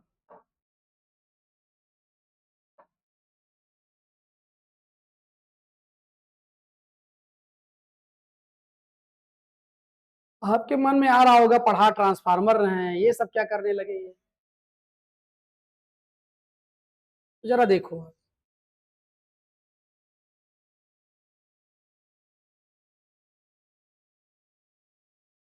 देखें कोई चीज पढ़ने के पहले उसका यूज पता चल जाए कि वो तो नहीं होता तो क्या दिक्कत होती, उसके होने से क्या फायदा है, तो थोड़ा पढ़ने में मजा आता है, थोड़ा पढ़ने में मजा आता है। अब जरा देखें, आप जानते हैं, आप सुने होंगे कि ये वाली लाइन 11,000 वोल्ट की लाइन है, ये 33,000 वोल्ट की लाइन है, 1,32,000 वोल्ट की लाइन है, ठीक है। अब आप अपने घर में जो अप्लायंस यूज करते हो 220 वोल्ट के हैं। ये 11,000 की लाइन को 220 में कोई बदलता होगा ना, तो 11,000 वोल्ट को जो 220 वोल्ट बदलता है उसे हम बोलते हैं स्टेप डाउन ट्रांसफार्मर। क्या बोलते हैं, स्टेप डाउन ट्रांसफार्मर। अब इलेक्ट्रिसिटी जनरेट हुई थी 440 वोल्ट पे, 11,000 वोल्ट पे हुआ कैसे है, इसका मतलब वहां स्टेप अप ट्रांसफार्मर होगा जो 440 वोल्ट को 11,000 वोल्ट में बदला हुआ। आ रही बात समझ में? तो स्टेप डाउन ट्रांसफार्मर कहाँ कहाँ देखे हैं आप हमेशा, कि आप स्टेप अप ट्रांसफार्मर हमेशा देखे। स्टेप डाउन मतलब जिसमें इनपुट ज्यादा हो और आउटपुट कम हो, और स्टेप अप मतलब जिसमें इनपुट कम हो और आउटपुट ज्यादा हो। तो स्टेप अप ट्रांसफार्मर आप कहाँ देखे होंगे? आप देखे ही नहीं होंगे, क्योंकि पावर प्लांट पे दिखेगा, जहां इलेक्ट्रिसिटी जनरेट होती है। जो आसपास आप ट्रांसफार्मर देखते हैं वो सब स्टेप डाउन ट्रांसफार्मर। कैसे ट्रांसफार्मर है? Step down. हाँ, स्टेप अप स्टेबलाइजर में हो सकता है, आप देख लें। तो जरा देखें आप, और ट्रांसफार्मर फूक जाता है तो आप जानते ही हैं, जब तक ट्रांसफार्मर नया नहीं आ जाता है तब तक लाइट कटी रहती है। अब पड़ोसी के यहाँ लाइट दूसरे ट्रांसफार्मर से, आपके यहाँ दूसरे ट्रांसफार्मर से है, तो समझ लो नींद नहीं आती है रात भर। ये होता है कि उसका भी जल जाए, क्योंकि हम भारतीय हैं, हम अपने दुख से थोड़े दुखी हैं, पड़ोसी के सुख से दुखी हैं यार। चले देखते हैं जरा। अब आपको इतनी पावर चाहिए। अब आप कहोगे इतनी पावर किसी टाउन में कैसे? देखो, हर घर में आप 2 किलोवाट का कनेक्शन लेते हैं, 1 किलोवाट, 2 किलोवाट। 2 किलोवाट का कनेक्शन ले रहे हैं तो यहाँ 2 से डिवाइड कर दे तो लगभग 400 घर का एक टाउन होगा। ठीक है, तो एक टाउन है जहां 400 घर है, जहां 800 किलोवाट की पावर डिमांड है। अब 15 किलोमीटर दूर पर एक पावर स्टेशन है, इलेक्ट्रिक पावर प्लांट है, जहां इलेक्ट्रिसिटी जनरेट हो रही है। 15 किलोमीटर लाइन यहाँ चल के यहाँ आ रही है। ठीक है, अब जरा देखें, पहले कुछ चीजें निकाल लें आप। रेजिस्टेंस 15 किलोमीटर है, 2 वायर लगेंगे तो 30 किलोमीटर हो गया, 30 किलोमीटर। और यहां 0.5 ओम पर किलोमीटर है। किलोमीटर से किलोमीटर कैंसिल हो जाएगा, और ये आपका 15 ओम आ जाएगा। ये रेजिस्टेंस हो गया। क्या हो गया? रेजिस्टेंस हो गया। और ये P बराबर आप जानते हैं वी आई।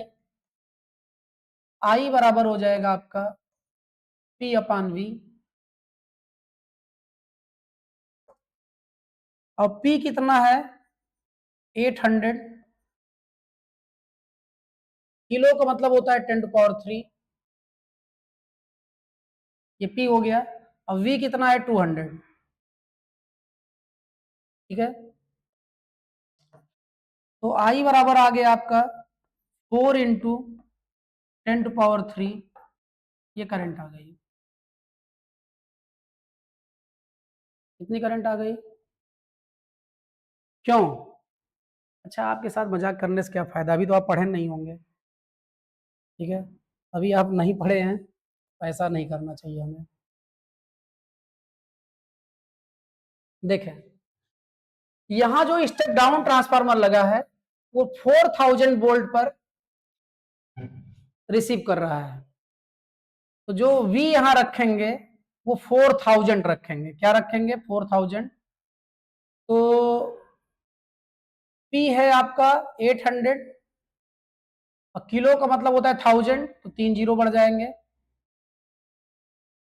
और V कितना है? 4000। 3 जीरो से 3 जीरो कैंसिल हो जाएंगे, ये आ जाएगा आपका 200 एम्पियर। आई आ गया। पहला पूछा जा रहा है पावर लॉस। पावर लॉस का फार्मूला होता है I²R।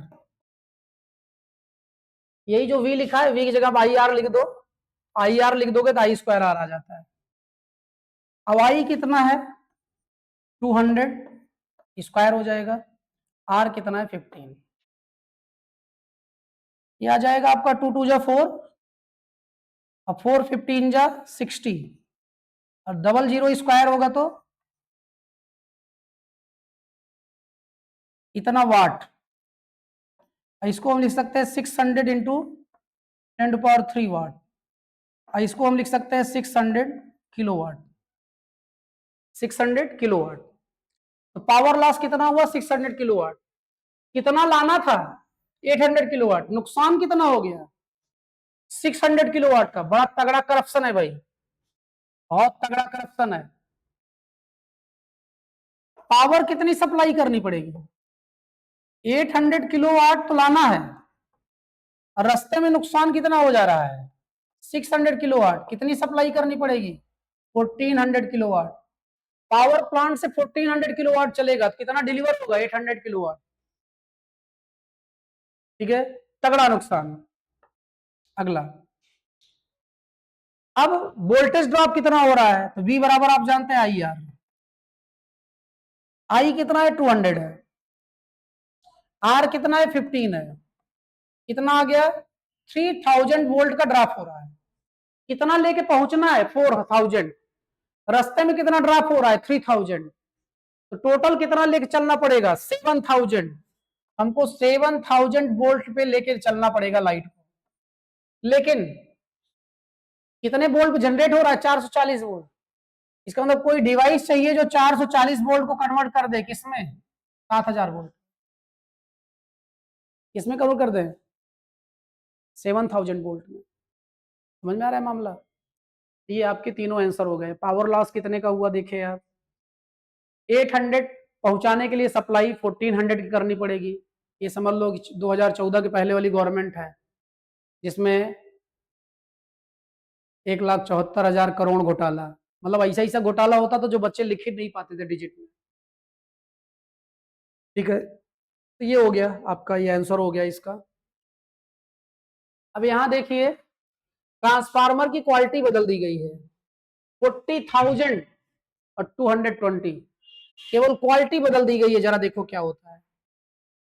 सेम क्वेश्चन, केवल जो यहां ट्रांसफार्मर दिया गया था, अभी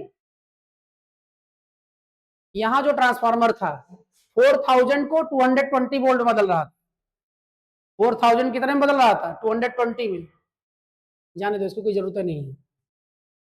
तो 4000 को किससे बदल रहा था, 220 में। अब किस में बदल रहा है, अब 40,000 को इसमें बदल रहा है 220 वोल्ट में। मतलब अब स्टेप डाउन ट्रांसफार्मर की क्वालिटी थोड़ा ज्यादा बढ़िया हो गई। देखो फायदा क्या हुआ, P बराबर V I, I is equal to P upon V। P कितना, 800 किलो का मतलब 10⁻3, 800 किलो वाट है। V, V कितना, 400। ये दो जीरो जोड़ दिए, छोड़ दिए हैं, तो इसको लिख दो 10⁻2। तो यहां से I बराबर कितना आ गया, 2 इंटू 10, 20 एम्पियर। कितना आ गया, 20 एम्पियर आ गया। जरा ध्यान दें, ये 40,000 था, तो यहां कुल 4 जीरो थे, 2 जीरो यहां लिखे हैं तो 2 पावर लिख दिए बगल में। अब 400 2 टाइम्स गया, और 10⁻2 ऊपर जाएगा तो माइनस हो जाएगा, केवल 10 बचेगा। 10 2 जा 20, 20 एम्पियर। अब जरा देखो, पहला आंसर क्या हो गया आपका, पावर लॉस। पावर लॉस, अब पावर लॉस अब कितना हो गया, I²R। आई कितना, 20 का स्क्वायर, आर कितना, 15। R15 निकाले थे, 15 ओम। ये हो जाएगा आपका 415। ये हो जाएगा 60 वाट। इसको हम 6 किलो वाट लिख सकते हैं। पहले कितना नुकसान हो रहा था, पहले नुकसान हो रहा था आपका 600 किलो वाट का। अब कितना नुकसान हो रहा है, 6 किलो वाट का। 100 टाइम्स आपका लॉस जो है रिड्यूस हो गया। अब क्यों रिड्यूस हो गया 100 टाइम्स, केवल ट्रांसफार्मर की क्वालिटी आप बढ़ा दिए। अब आपको कितना लेके चलना पड़ेगा, अब आपको लेके चलना पड़ेगा सप्लाई। लॉस कितना हुआ, 6 किलो वाट का। पहुंचाना कितना था, 800 किलो वाट। टोटल कितना लेके चलना पड़ेगा, 806 किलो वाट। 806 किलो वाट लेके चलो, 800 पहुंच जाए तो थोड़ा मतलब ठीक लगता है। अब 1400 किलो वाट लेके चलो, मतलब एक शहर की लाइट रास्ते में खर्च हो जाए, नुकसान हो जाए। ये तो बहुत करप्शन है भाई, ठीक नहीं है। Next, voltage drop, V is equal to IR। I20, R15, 300 volt का ड्रॉप हुआ। तो डिजाइन क्या हो जाएगी, हमको यहाँ 300 का ड्रॉप हुआ, कितना लेक पहुंचना है 14,000, तो 40,000 में 300 ऐड हो जाएगा, तो 40,300 वोल्ट कितने जनरेट हुआ था, 440 वोल्ट। ये आपको स्टेप अप ट्रांसफार्मर की भी क्वालिटी बढ़ानी पड़ेगी। आपने देखा केवल ट्रांसफार्मर की क्वालिटी आपने बढ़ाया, अब आप देखें लॉस कितना हो गया, कम हो गया। अब सपोज करो आप ट्रांसफार्मर आप यूज ना किए होते, तब क्या करना होता, ट्रांसफार्मर आप यूज ना किए होते, जरा देखो तब क्या होता।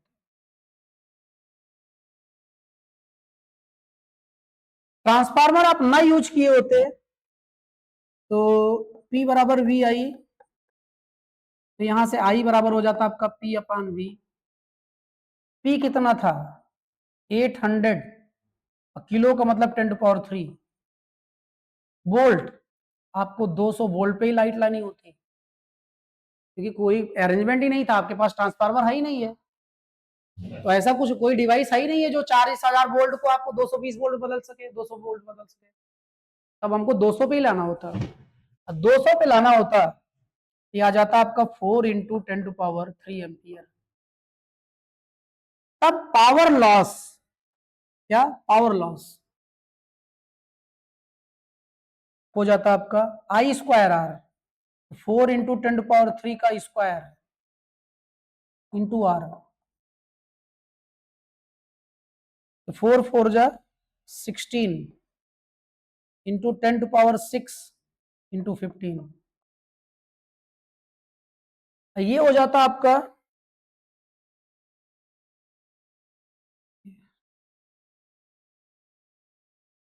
और यहाँ 10⁻6 है, तो 1 2 3 4 5 6, कितना वाट, कितना वाट, या इसको किलो वाट में लिखना चाहें इस डिजिट को, हो जाएगा 24, इधर से 3 जीरो हटा देंगे, तो 1 2 3 4 जीरो, इतना हो जाएगा किलोवाट। आपका इतना लॉस हो जाता, कितना 2,40,000 किलोवाट का नुकसान हो जाता, और कितना पहुंचता 800 किलोवाट, तो 2,000 मतलब 2,40,800 किलोवाट लेके चलते, 800 किलोवाट पहुंचता। अरे बाप रे, करप्शन की पराकाष्ठा, 2,40,800 किलोवाट लेके चलोगे, 800 किलोवाट पहुंचेगा, 2,40,800 रुपया लेके चले, 800 पहुंचा संबंधित के पास, अरे खा गए सर। ये वो गवर्नमेंट जो 2014 की पहले थी, अरे बाप रे। और वोल्टेज ड्रॉप कितना होगा, V is equal to I R, I है अभी आपका कितना, कहा गया 4 × 10⁻³ आर है 15, 15 4 जा 60, 1000, 60,000 वोल्ट का ड्रॉप होना है। अब आपके पास लाइट कितने की है 440 वोल्ट, 440 रुपया है, 60,000 गिराओगे कैसे, इसका मतलब विदाउट ट्रांसफार्मर लॉन्ग डिस्टेंस तक लाइट को ट्रांसपोर्ट करना इम्पॉसिबल था। और ट्रांसफार्मर आपका म्यूचुअल इंडक्शन के कांसेप्ट पे वर्क करता है, और म्यूचुअल इंडक्शन के लिए मैग्नेटिक फ्लक्स का वेरिएशन जरूरी है, मैग्नेटिक फ्लक्स के वेरिएशन के लिए करंट का वेरिएशन जरूरी है, करंट के वेरिएशन के लिए एसी होना जरूरी है, इसीलिए हम घरों में एसी करंट यूज करते हैं, जिससे हम ट्रांसपोर्ट कर सकें म्यूचुअल इंडक्शन के कॉन्सेप्ट पे ट्रांसफार्मर का यूज करके। तो हमारे ख्याल से आपको समझ में आ गया होगा, ट्रांसफार्मर थोड़ा घटिया क्वालिटी का था, ट्रांसफार्मर थोड़ा अच्छी क्वालिटी का हो गया, ट्रांसफार्मर नहीं है तो हम इलेक्ट्रिसिटी ट्रांसपोर्ट ही नहीं कर सकते। ट्रांसफार्मर की नीड तो समझ में आ गई होगी, मोस्ट इंपॉर्टेंट है ट्रांसफार्मर। तो चलते हैं और यही ट्रांसफार्मर एक्सप्लेन करके इसको रोक देते हैं, न्यूमेरिकल के लिए अगला वीडियो, और किसी वीडियो में केवल न्यूमेरिकल होता है तो आप देख पाई नहीं करते हैं,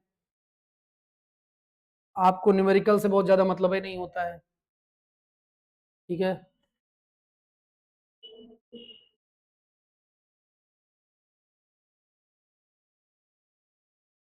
काफी, कौन फिर से लिखे इतना।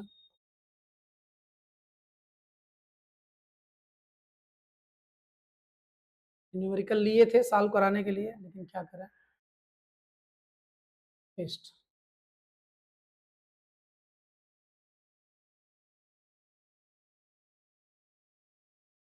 ट्रांसफार्मर, ठीक है। अब देखें, पहली बात तो ट्रांसफार्मर करता क्या है। ट्रांसफार्मर क्या करता है, लो वोल्टेज को हाई वोल्टेज में, स्टेप अप ट्रांसफार्मर, या हाई वोल्टेज को लो वोल्टेज में, स्टेप डाउन ट्रांसफार्मर। तो आप जरा ध्यान दें, तो ट्रांसफार्मर का काम लो वोल्टेज को इसमें, हाई वोल्टेज में, या हाई करंट को लो करंट में। इसे हम कौन सा ट्रांसफार्मर बोलते हैं, स्टेप अप ट्रांसफार्मर। और यहां पर आपका हाई वोल्टेज को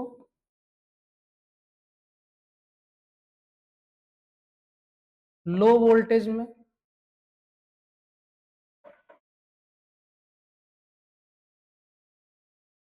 या लो करंट को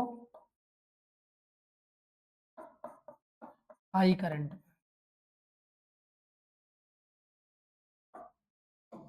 ये है step down transformer. Step up transformer जो लो वोल्टेज को हाई वोल्टेज में बदल दे, स्टेप डाउन ट्रांसफार्मर जो हाई वोल्टेज को लो वोल्टेज में बदल दे। ट्रांसफार्मर, ये ध्यान रखिएगा, इलेक्ट्रिसिटी जनरेट नहीं करता है, ये जनरेट नहीं करता है। ये न तो एनर्जी को बढ़ाएगा ना एनर्जी को कम करेगा, ये ट्रांसफार्म करेगा। ट्रांसफार्म कैसे करेगा, अब जैसे आप समझ लो कि VP IP VS IS. Example के लिए ये 2 है, ये 4 है, ये 4 है और ये 2 है, मतलब वोल्टेज एक ही लिख दिए हैं, ये 2 है, ये 4 है। अब देखो वोल्टेज बढ़ रहा है तो करंट क्या हो रही, कम हो रही है, लेकिन इनपुट पावर बराबर है आउटपुट पावर के, पावर नहीं बदल रही है, केवल लो वोल्टेज हाई में बदल रहा है और हाई करंट लो में बदल रही है। ये मामला है स्टेप डाउन के लिए। स्टेप अप के लिए, स्टेप अप के लिए ये जो बात की जा रही है। और वीपी आईपी वीएसआईएस, इनपुट है आउटपुट है। अब इसको 2 4 कर दिए, इसको 4 2 कर दिए, बराबर अब भी है। अब वोल्टेज क्या हो रहा है, कम हो रहा है, और करंट क्या हो रही, बढ़ रही है। वोल्टेज कम हो रहा है तो कौन सा ट्रांसफार्मर, स्टेप डाउन ट्रांसफार्मर। तो आप जरा ध्यान देंगे, स्टेप अप ट्रांसफार्मर में वोल्टेज बढ़ता है, करंट कम होती है। स्टेप डाउन ट्रांसफार्मर वोल्टेज कम होता है, करंट बढ़ती है, लेकिन इनपुट पावर आउटपुट पावर बराबर रहे। इनपुट पावर आउटपुट पावर बराबर है, इसका मतलब ये इलेक्ट्रिसिटी को जनरेट, मतलब ये आपका क्या करता है, एनर्जी को बढ़ाता घटाता नहीं है। हाँ, यदि कोई एनर्जी को लॉस करने के फैक्टर्स हैं, जैसे hysteresis loss, flux leakage, copper loss, eddy current loss, इन सब में से कुछ है, तो आउटपुट पावर कम हो सकती है लेकिन बढ़ेगी नहीं। आइडियल ट्रांसफार्मर में इनपुट पावर आउटपुट पावर बराबर, ठीक है। तो ये लो वोल्टेज को हाई वोल्टेज में, हाई वोल्टेज को लो वोल्टेज में, लो वोल्टेज को हाई वोल्टेज में कहां बदलने की जरूरत होती है, अभी अभी आप देख के आए हैं 440 वोल्ट पर जनरेशन होता है। अब 1,32,000 वोल्ट की आप लाइन सुने हैं, इसका मतलब कुछ तो होगा जो 1,32,000 वोल्ट में बदलता होगा। तो कौन सा ट्रांसफार्मर है, स्टेप अप ट्रांसफार्मर। आप देखते हैं आपके घर के बगल से 4,000 वोल्ट की लाइन गई है, अब आप घर में 220 वोल्ट लेते हैं, इसका मतलब 4,000 वोल्ट की लाइन को 220 वोल्ट में बदला है किसने, स्टेप डाउन ट्रांसफार्मर।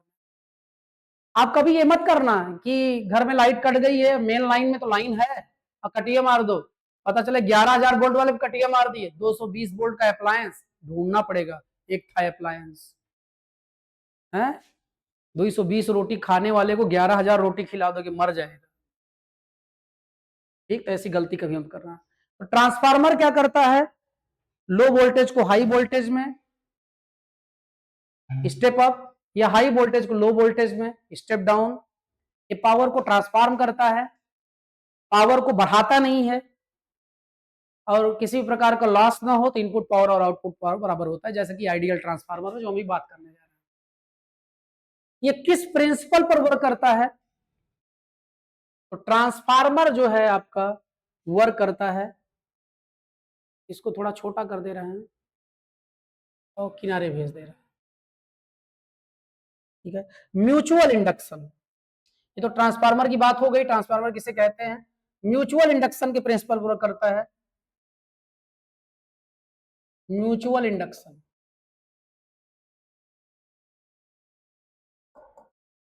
ये प्रिंसिपल है, क्या है, ये प्रिंसिपल है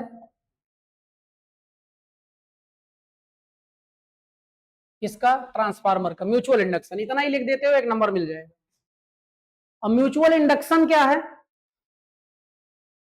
म्यूचुअल इंडक्शन जो है, इलेक्ट्रोमैग्नेटिक इंडक्शन के टू टाइप्स थे, सेल्फ इंडक्शन और म्यूचुअल इंडक्शन, वही म्यूचुअल इंडक्शन है। म्यूचुअल में दो कॉइल होती थी, तो यहां भी दो कॉइल है, प्राइमरी सेकेंडरी, देख ही रहे हैं आप। अब इंडक्शन के लिए is equal to -n D phi E by D T पढ़े हैं आप, और phi E is equal to होता है आपका बी ए कॉस थीटा। अब बी इज इक्वल टू हो जाएगा mu zero mu R N I A, और कॉस थीटा की जगह हो जाएगा ओमेगा टी। अब जरा ध्यान दें आप, यदि ये कांस्टेंट हो गया तो डिफरेंशिएशन जीरो आ जाएगा, इंड्यूस्ड ईएमएफ भी जीरो हो जाएगा। इसका मतलब इसको कांस्टेंट नहीं होना चाहिए, इसीलिए डीसी करंट का इस्तेमाल नहीं करते हैं। एसी करंट में क्या होगा, करंट लगातार बदलती रहेगी, करंट लगातार बदलेगी तो मैग्नेटिक फ्लक्स भी लगातार बदलेगा, मैग्नेटिक फ्लक्स लगातार बदलेगा तो इसका डिफरेंशिएशन कभी भी जीरो नहीं आएगा, इसका मतलब इंडक्शन होगा। तो इसीलिए एसी करंट का यूज करते हैं, क्योंकि एसी करंट कंटिन्यूअसली क्या होती है, वेरी करती रहती है, अपने डायरेक्शन को भी इन्वर्ट करती रहती है, और मैग्नीट्यूड को भी लगातार विद टाइम वेरी करती रहती है अकॉर्डिंग साइन और कॉस फंक्शंस। आ रही बात समझ में। तो एसी करंट हम नहीं यूज करेंगे तो हम ट्रांसफार्मर नहीं यूज कर पाएंगे। मान लो डीसी करंट है, डीसी करंट है तो ये भी कांस्टेंट हो जाएगा। अब इसको वेरी करने की एक तरीका तो ये है, रेस्टेट लगा दो, कोई वहां रेजिस्टेंस वेरी करता है, तो ट्रांसफार्मर के पास आपको लेबर रखना पड़ेगा, और 5-6 लेबर रहेंगे, वो लगातार ऐसे ऐसे करते रहे, करंट वेरी करती रहेगी, काम करता रहेगा वो। लेकिन मैनुअल कोई काम होगा, सो गए तो दिक्कत हो जाएगी, लाइट चली जाएगी, तो फिर आप सो नहीं पाओगे। तो ऐसी कोई व्यवस्था करनी है कि जिसमें लगातार खुद ही ऑटोमेटिक जो है फ्लक्स का वेरिएशन होता रहे, तो उसके लिए एसी करंट का होना जरूरी है। इसीलिए ट्रांसफार्मर एसी करंट के लिए यूज हो सकता है। बगैर ट्रांसफार्मर के पिछले न्यूमेरिकल में आपने देखा कि इलेक्ट्रिसिटी को ट्रांसपोर्ट करना इम्पॉसिबल है, तो इसलिए जो है हम लोग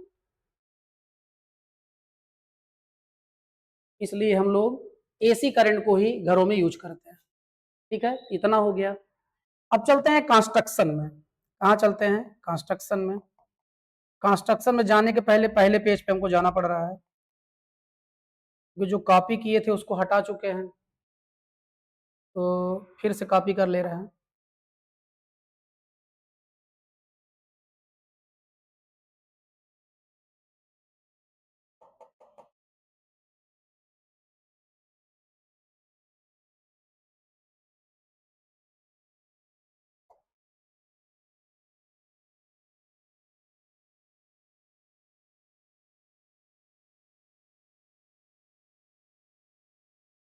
दिख रहा है आपको।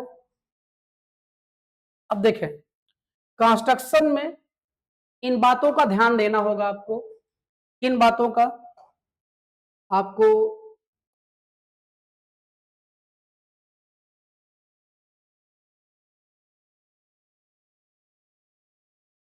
आपको हिस्टैरिसीस लॉस से बचना है, फ्लक्स लीकेज से बचना है, कॉपर लॉस से बचना है, एडी करंट लॉस से बचना है। ठीक है, अब जरा देखो इन सबको ध्यान देते हुए हम क्या करते हैं। हिस्टैरिसीस लॉस क्या है पहले ये समझो आप। यहां एसी करंट है जो कि कभी पॉजिटिव डायरेक्शन में बढ़ेगी, कभी निगेटिव में बढ़ेगी, मतलब कम ज्यादा होती रहेगी, डायरेक्शन को इन्वर्ट करती रहेगी। इसका मतलब जिस मटेरियल से बने हुए कोर पर वाइंडिंग की गई होगी वो मटेरियल लगातार मैग्नेटाइज और डिमैग्नेटाइज होता रहेगा। क्या होता रहेगा? मैग्नेटाइज और डिमैग्नेटाइज होता रहेगा लगातार। ठीक है, तो आप जरा ध्यान दें फिर से भाई, ये म्यूचुअल इंडक्शन होना है। म्यूचुअल इंडक्शन में दो कॉयल रहने हैं, दो कॉयल मतलब तो इंसुलेटेड कॉपर वायर को वाइंडिंग की जाएगी कहीं पर, तो जिस पर वाइंडिंग की जाएगी, जिस मटेरियल के बने हुए कोर पर वाइंडिंग की जाएगी, वो मटेरियल अल्टरनेटिंग करंट के प्रेजेंस के कारण कभी मैग्नेटाइज होगा, कभी डिमैग्नेटाइज, कभी मैग्नेटाइज होगा, कभी क्या होगा? डिमैग्नेटाइज होगा। मैग्नेटाइज होगा, डिमैग्नेटाइज होगा। आप जरा देखें, मैग्नेटाइज होना और डिमैग्नेटाइज होना का मतलब यह है कि जैसे आप किसी को कोई चीज सिखाओ, फिर आपसे कह दिया जाए भुलवा दो उसे, फिर सिखाओ, फिर कहा जाए कि भुलवा दो उसे, इसमें बड़ी मेहनत लगेगी, ठीक, एनर्जी लॉस होगा मैग्नेटाइज और डिमैग्नेटाइज में। लेकिन यदि छोटा बच्चा है, छोटा, तो उसको सिखाने और भुलवाने में उतनी एनर्जी नहीं लगेगी। लेकिन बड़ा बच्चा 11-12 का कोई चीज एक बार सिखाए और फिर दूसरे दिन आए जो कल पढ़ाए थे वो गलत था, और यदि वो समझा था जो कल आप पढ़ाए थे, तो आसानी से नहीं मानेगा कि वो गलत था। आपको प्रूफ करना होगा वो गलत है, और इसमें आपकी जान निकल जाएगी। लेकिन छोटा बच्चा है, भूल ही गया होगा, तो डिमैग्नेटाइज तो खुद ही हो जाएगा। तो मैग्नेटाइज डिमैग्नेटाइज करना आसान है कब? जब छोटा बच्चा हो, मतलब कि छोटी क्लास का, लोअर केजी ओजी का। 11-12 के बच्चों को मैग्नेटाइज और डिमैग्नेटाइज में सिखाना और भुलवाना बहुत टफ होता है। अब छोटा बच्चा क्या है? हार्ड है, सॉफ्ट? सॉफ्ट। अब आप क्या हो? हार्ड। तो अच्छा, आप इम्प्योर हो प्योर हो? इम्प्योर। छोटा बच्चा प्योर, खुद ही बता रहे हो। तो इम्प्योर मतलब आप मिक्स्ड एलिमेंट हो, एलॉय हो। एलॉय हो तो हार्ड हो आप। अब वो प्योर है तो सॉफ्ट है, और सॉफ्ट है प्योर है। प्योर मतलब सॉफ्ट आयरन कोर, मतलब एलॉय से नहीं बनाएंगे कोर को, सॉफ्ट आयरन को इस्तेमाल करेंगे कोर ऑफ ट्रांसफार्मर को बनाने के लिए। किसको यूज करेंगे? सॉफ्ट आयरन यूज करेंगे। क्या यूज करेंगे? Soft iron. क्या बचाने के लिए? हिस्टैरिसीस लॉस को बचाने के लिए। क्योंकि सॉफ्ट आयरन होगा तो वो इजिली मैग्नेटाइज और डिमैग्नेटाइज होगा। जैसे छोटा बच्चा आसानी से याद करेगा, भूलेगा, याद करेगा, भूलेगा। तो एडी हिस्टैरिसीस लॉस से बचने के लिए सॉफ्ट आयरन यूज करते हैं कोर ऑफ ट्रांसफार्मर बनाने में। अब एडी करंट के लॉस से बचने के लिए, किससे? एडी करंट के लॉस से बचने के लिए जो सॉफ्ट आयरन कोर है उसको बनाते समय यू सेफ या या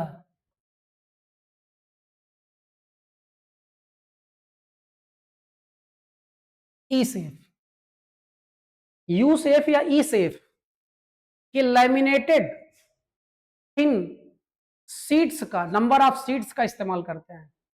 किस किस सेफ का? यू सेफ या ई सेफ, यू सेफ या ई सेफ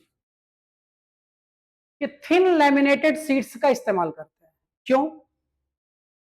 क्योंकि इसमें मान लो करंट प्रोड्यूस हो रही है, मान लो एडी करंट लूप बनाएगी। मान लो ये लूप बना करंट का, तो यहां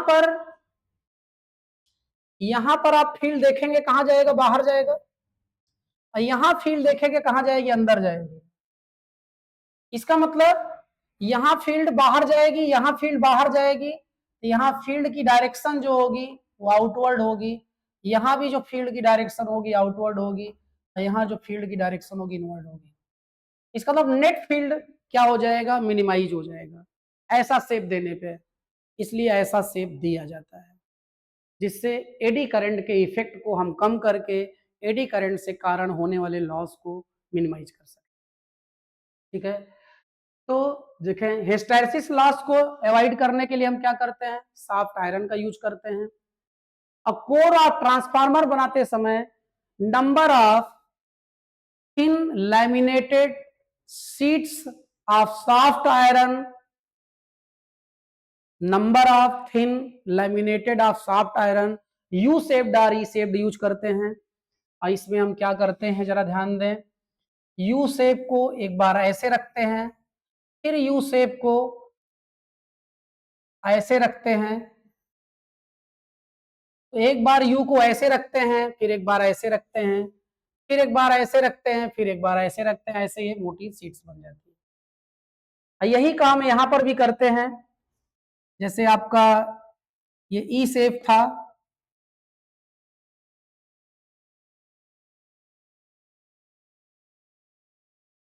ठीक है, तो यहां भी क्या करते हैं, एक ही ऐसे रखेंगे, दूसरा ही ऐसे पलट के रख देंगे।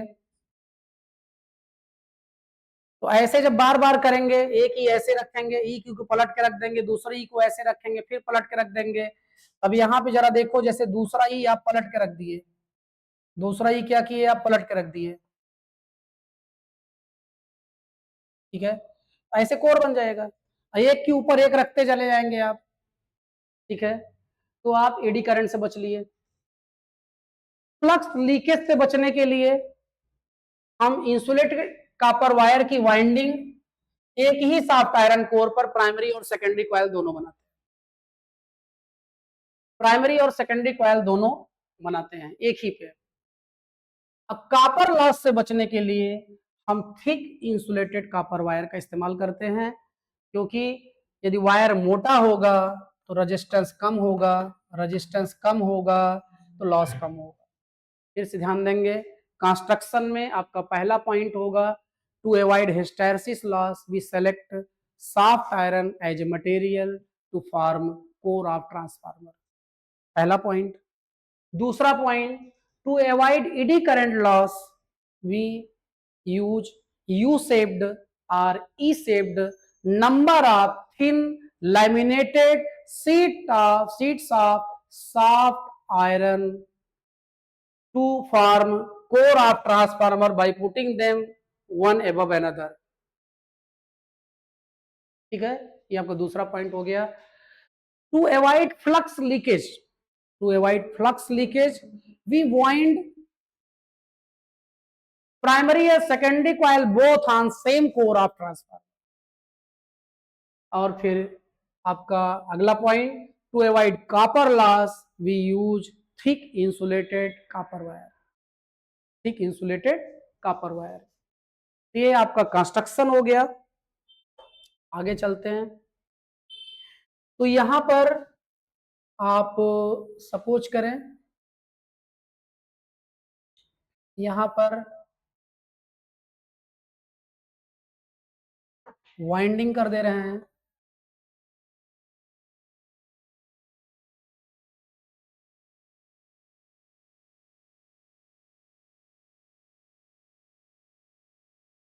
ये आपका P1 P2 है, ये आपका S1 S2 है, और एक ही कोर पर ये बाइंडिंग की गई है, ठीक है।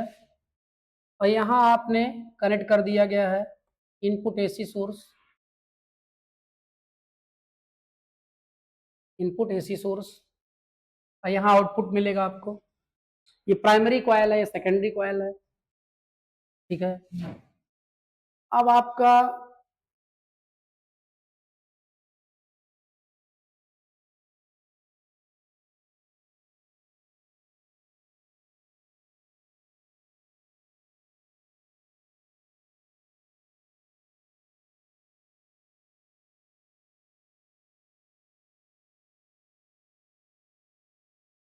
ई सेफ रखेंगे तो ऐसे बनेगा, तो यहीं पर जो है आपका वाइंडिंग की जाएगी दोनों की।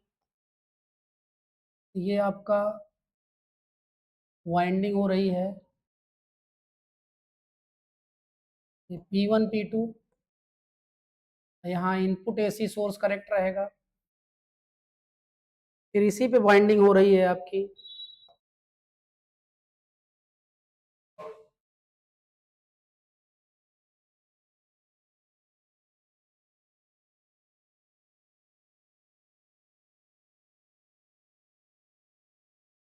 ये आपका S1 S2 सेकेंड इक्वेशन, ठीक है। और यहीं पर आप चाहें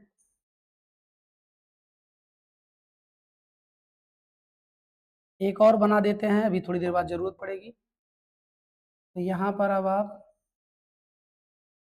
ये आपका P1 P2 और ये आपका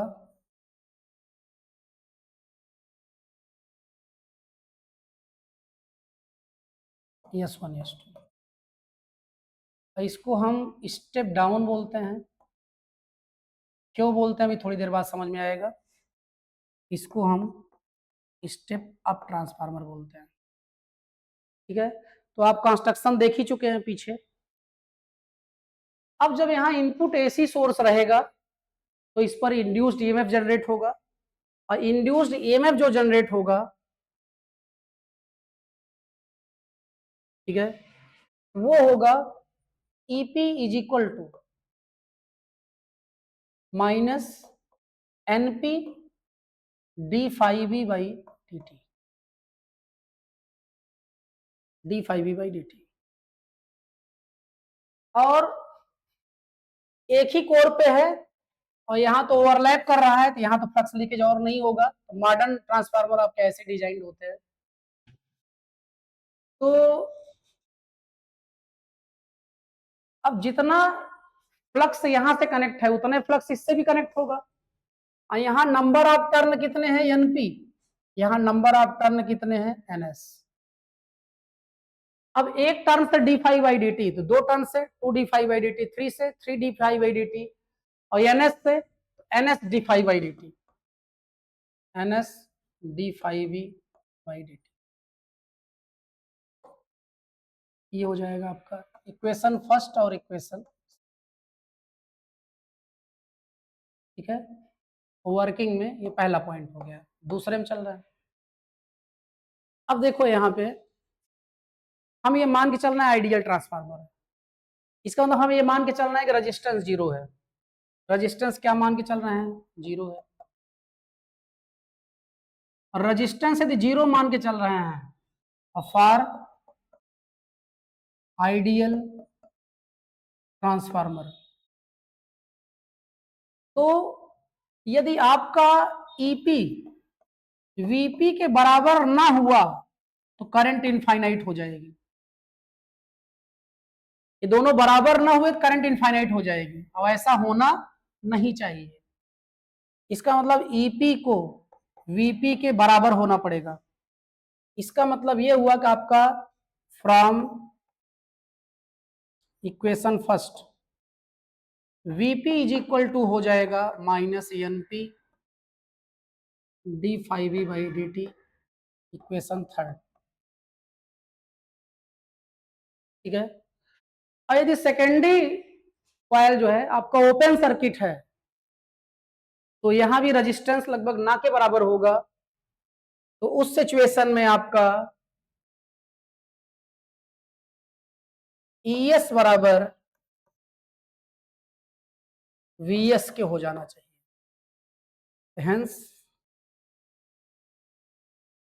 हेंस फ्रॉम इक्वेशन सेकेंड, तो ES की जगह पे आपका VS आ जाएगा माइनस NS d∅B/dt। आप समझ गए होंगे। इक्वेशन 4 हो गया, क्या हो गया, इक्वेशन 4 हो गया। अब आप अगले पॉइंट में, क्या, अगले पॉइंट में आप इक्वेशन 4 में इक्वेशन 3 से डिवाइड करो तो हो जाएगा आपका VS upon VP, d phi B by D T, d phi by D t cancel हो जाएगा तो हो जाएगा N S upon N P. अब जरा देखो एन एस यदि ग्रेटर है एनपी से तो वीएस भी ग्रेटर होगा वीपी से। क्यों? प्रोपोर्शनल दिख रहा है, ऊपर यस नीचे पी नीचे पी। इसका मतलब ये होगा स्टेप अप, और एनएस यदि लेस होगा एनपी से तो वीएस भी लेस होगा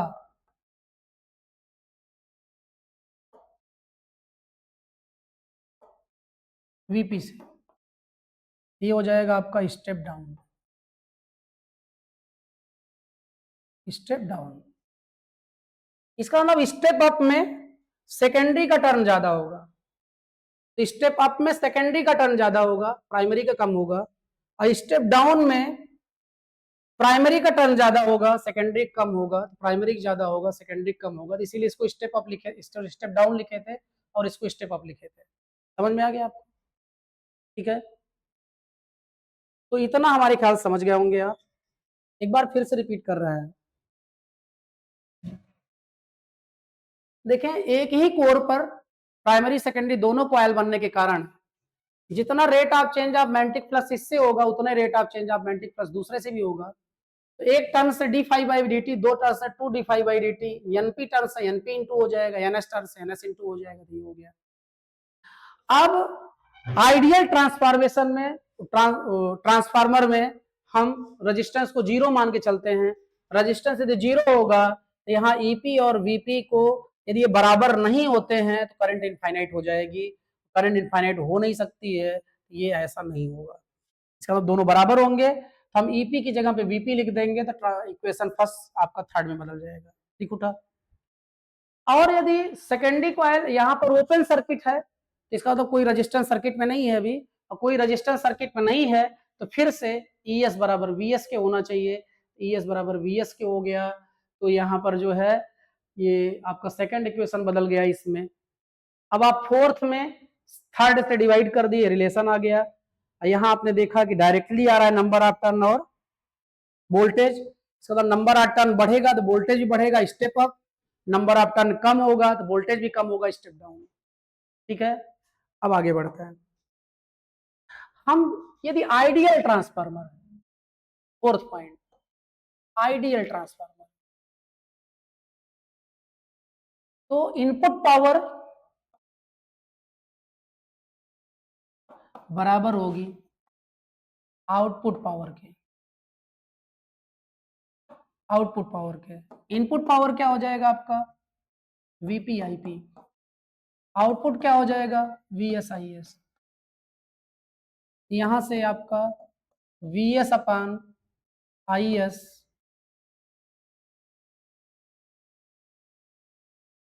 VS upon VP is equal to हो गया आईपी अपान आईएस। इक्वेशन 6 और ये इक्वेशन 5। इक्वेशन 5 देखो और इक्वेशन 6 देखो।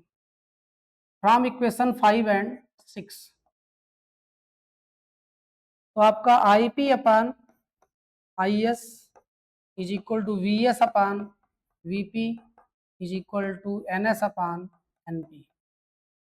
रिलेशन आ गया। ये ट्रांसफार्मर आपका कंप्लीट हो गया। देखो, आइडियल ट्रांसफार्मर हम पावर लॉस को मिनिमाइज कर सकते हैं, जीरो नहीं कर सकते हैं। इसमें मॉडर्न में जो ट्रांसफार्मर आपके अवेलेबल है 95% एफिशिएंसी तक के अवेलेबल हैं, 5% लॉस हो ही जाता है। ठीक है, तो हमारे ख्याल से मामला आप समझ गए होंगे। इस समय टाइम भी ठीक ठाक हो गया है। थैंक्स बोलते हैं, इसके आगे कार्यक्रम बाद में देखेंगे। थैंक्स क्या, धन्यवाद बोलें।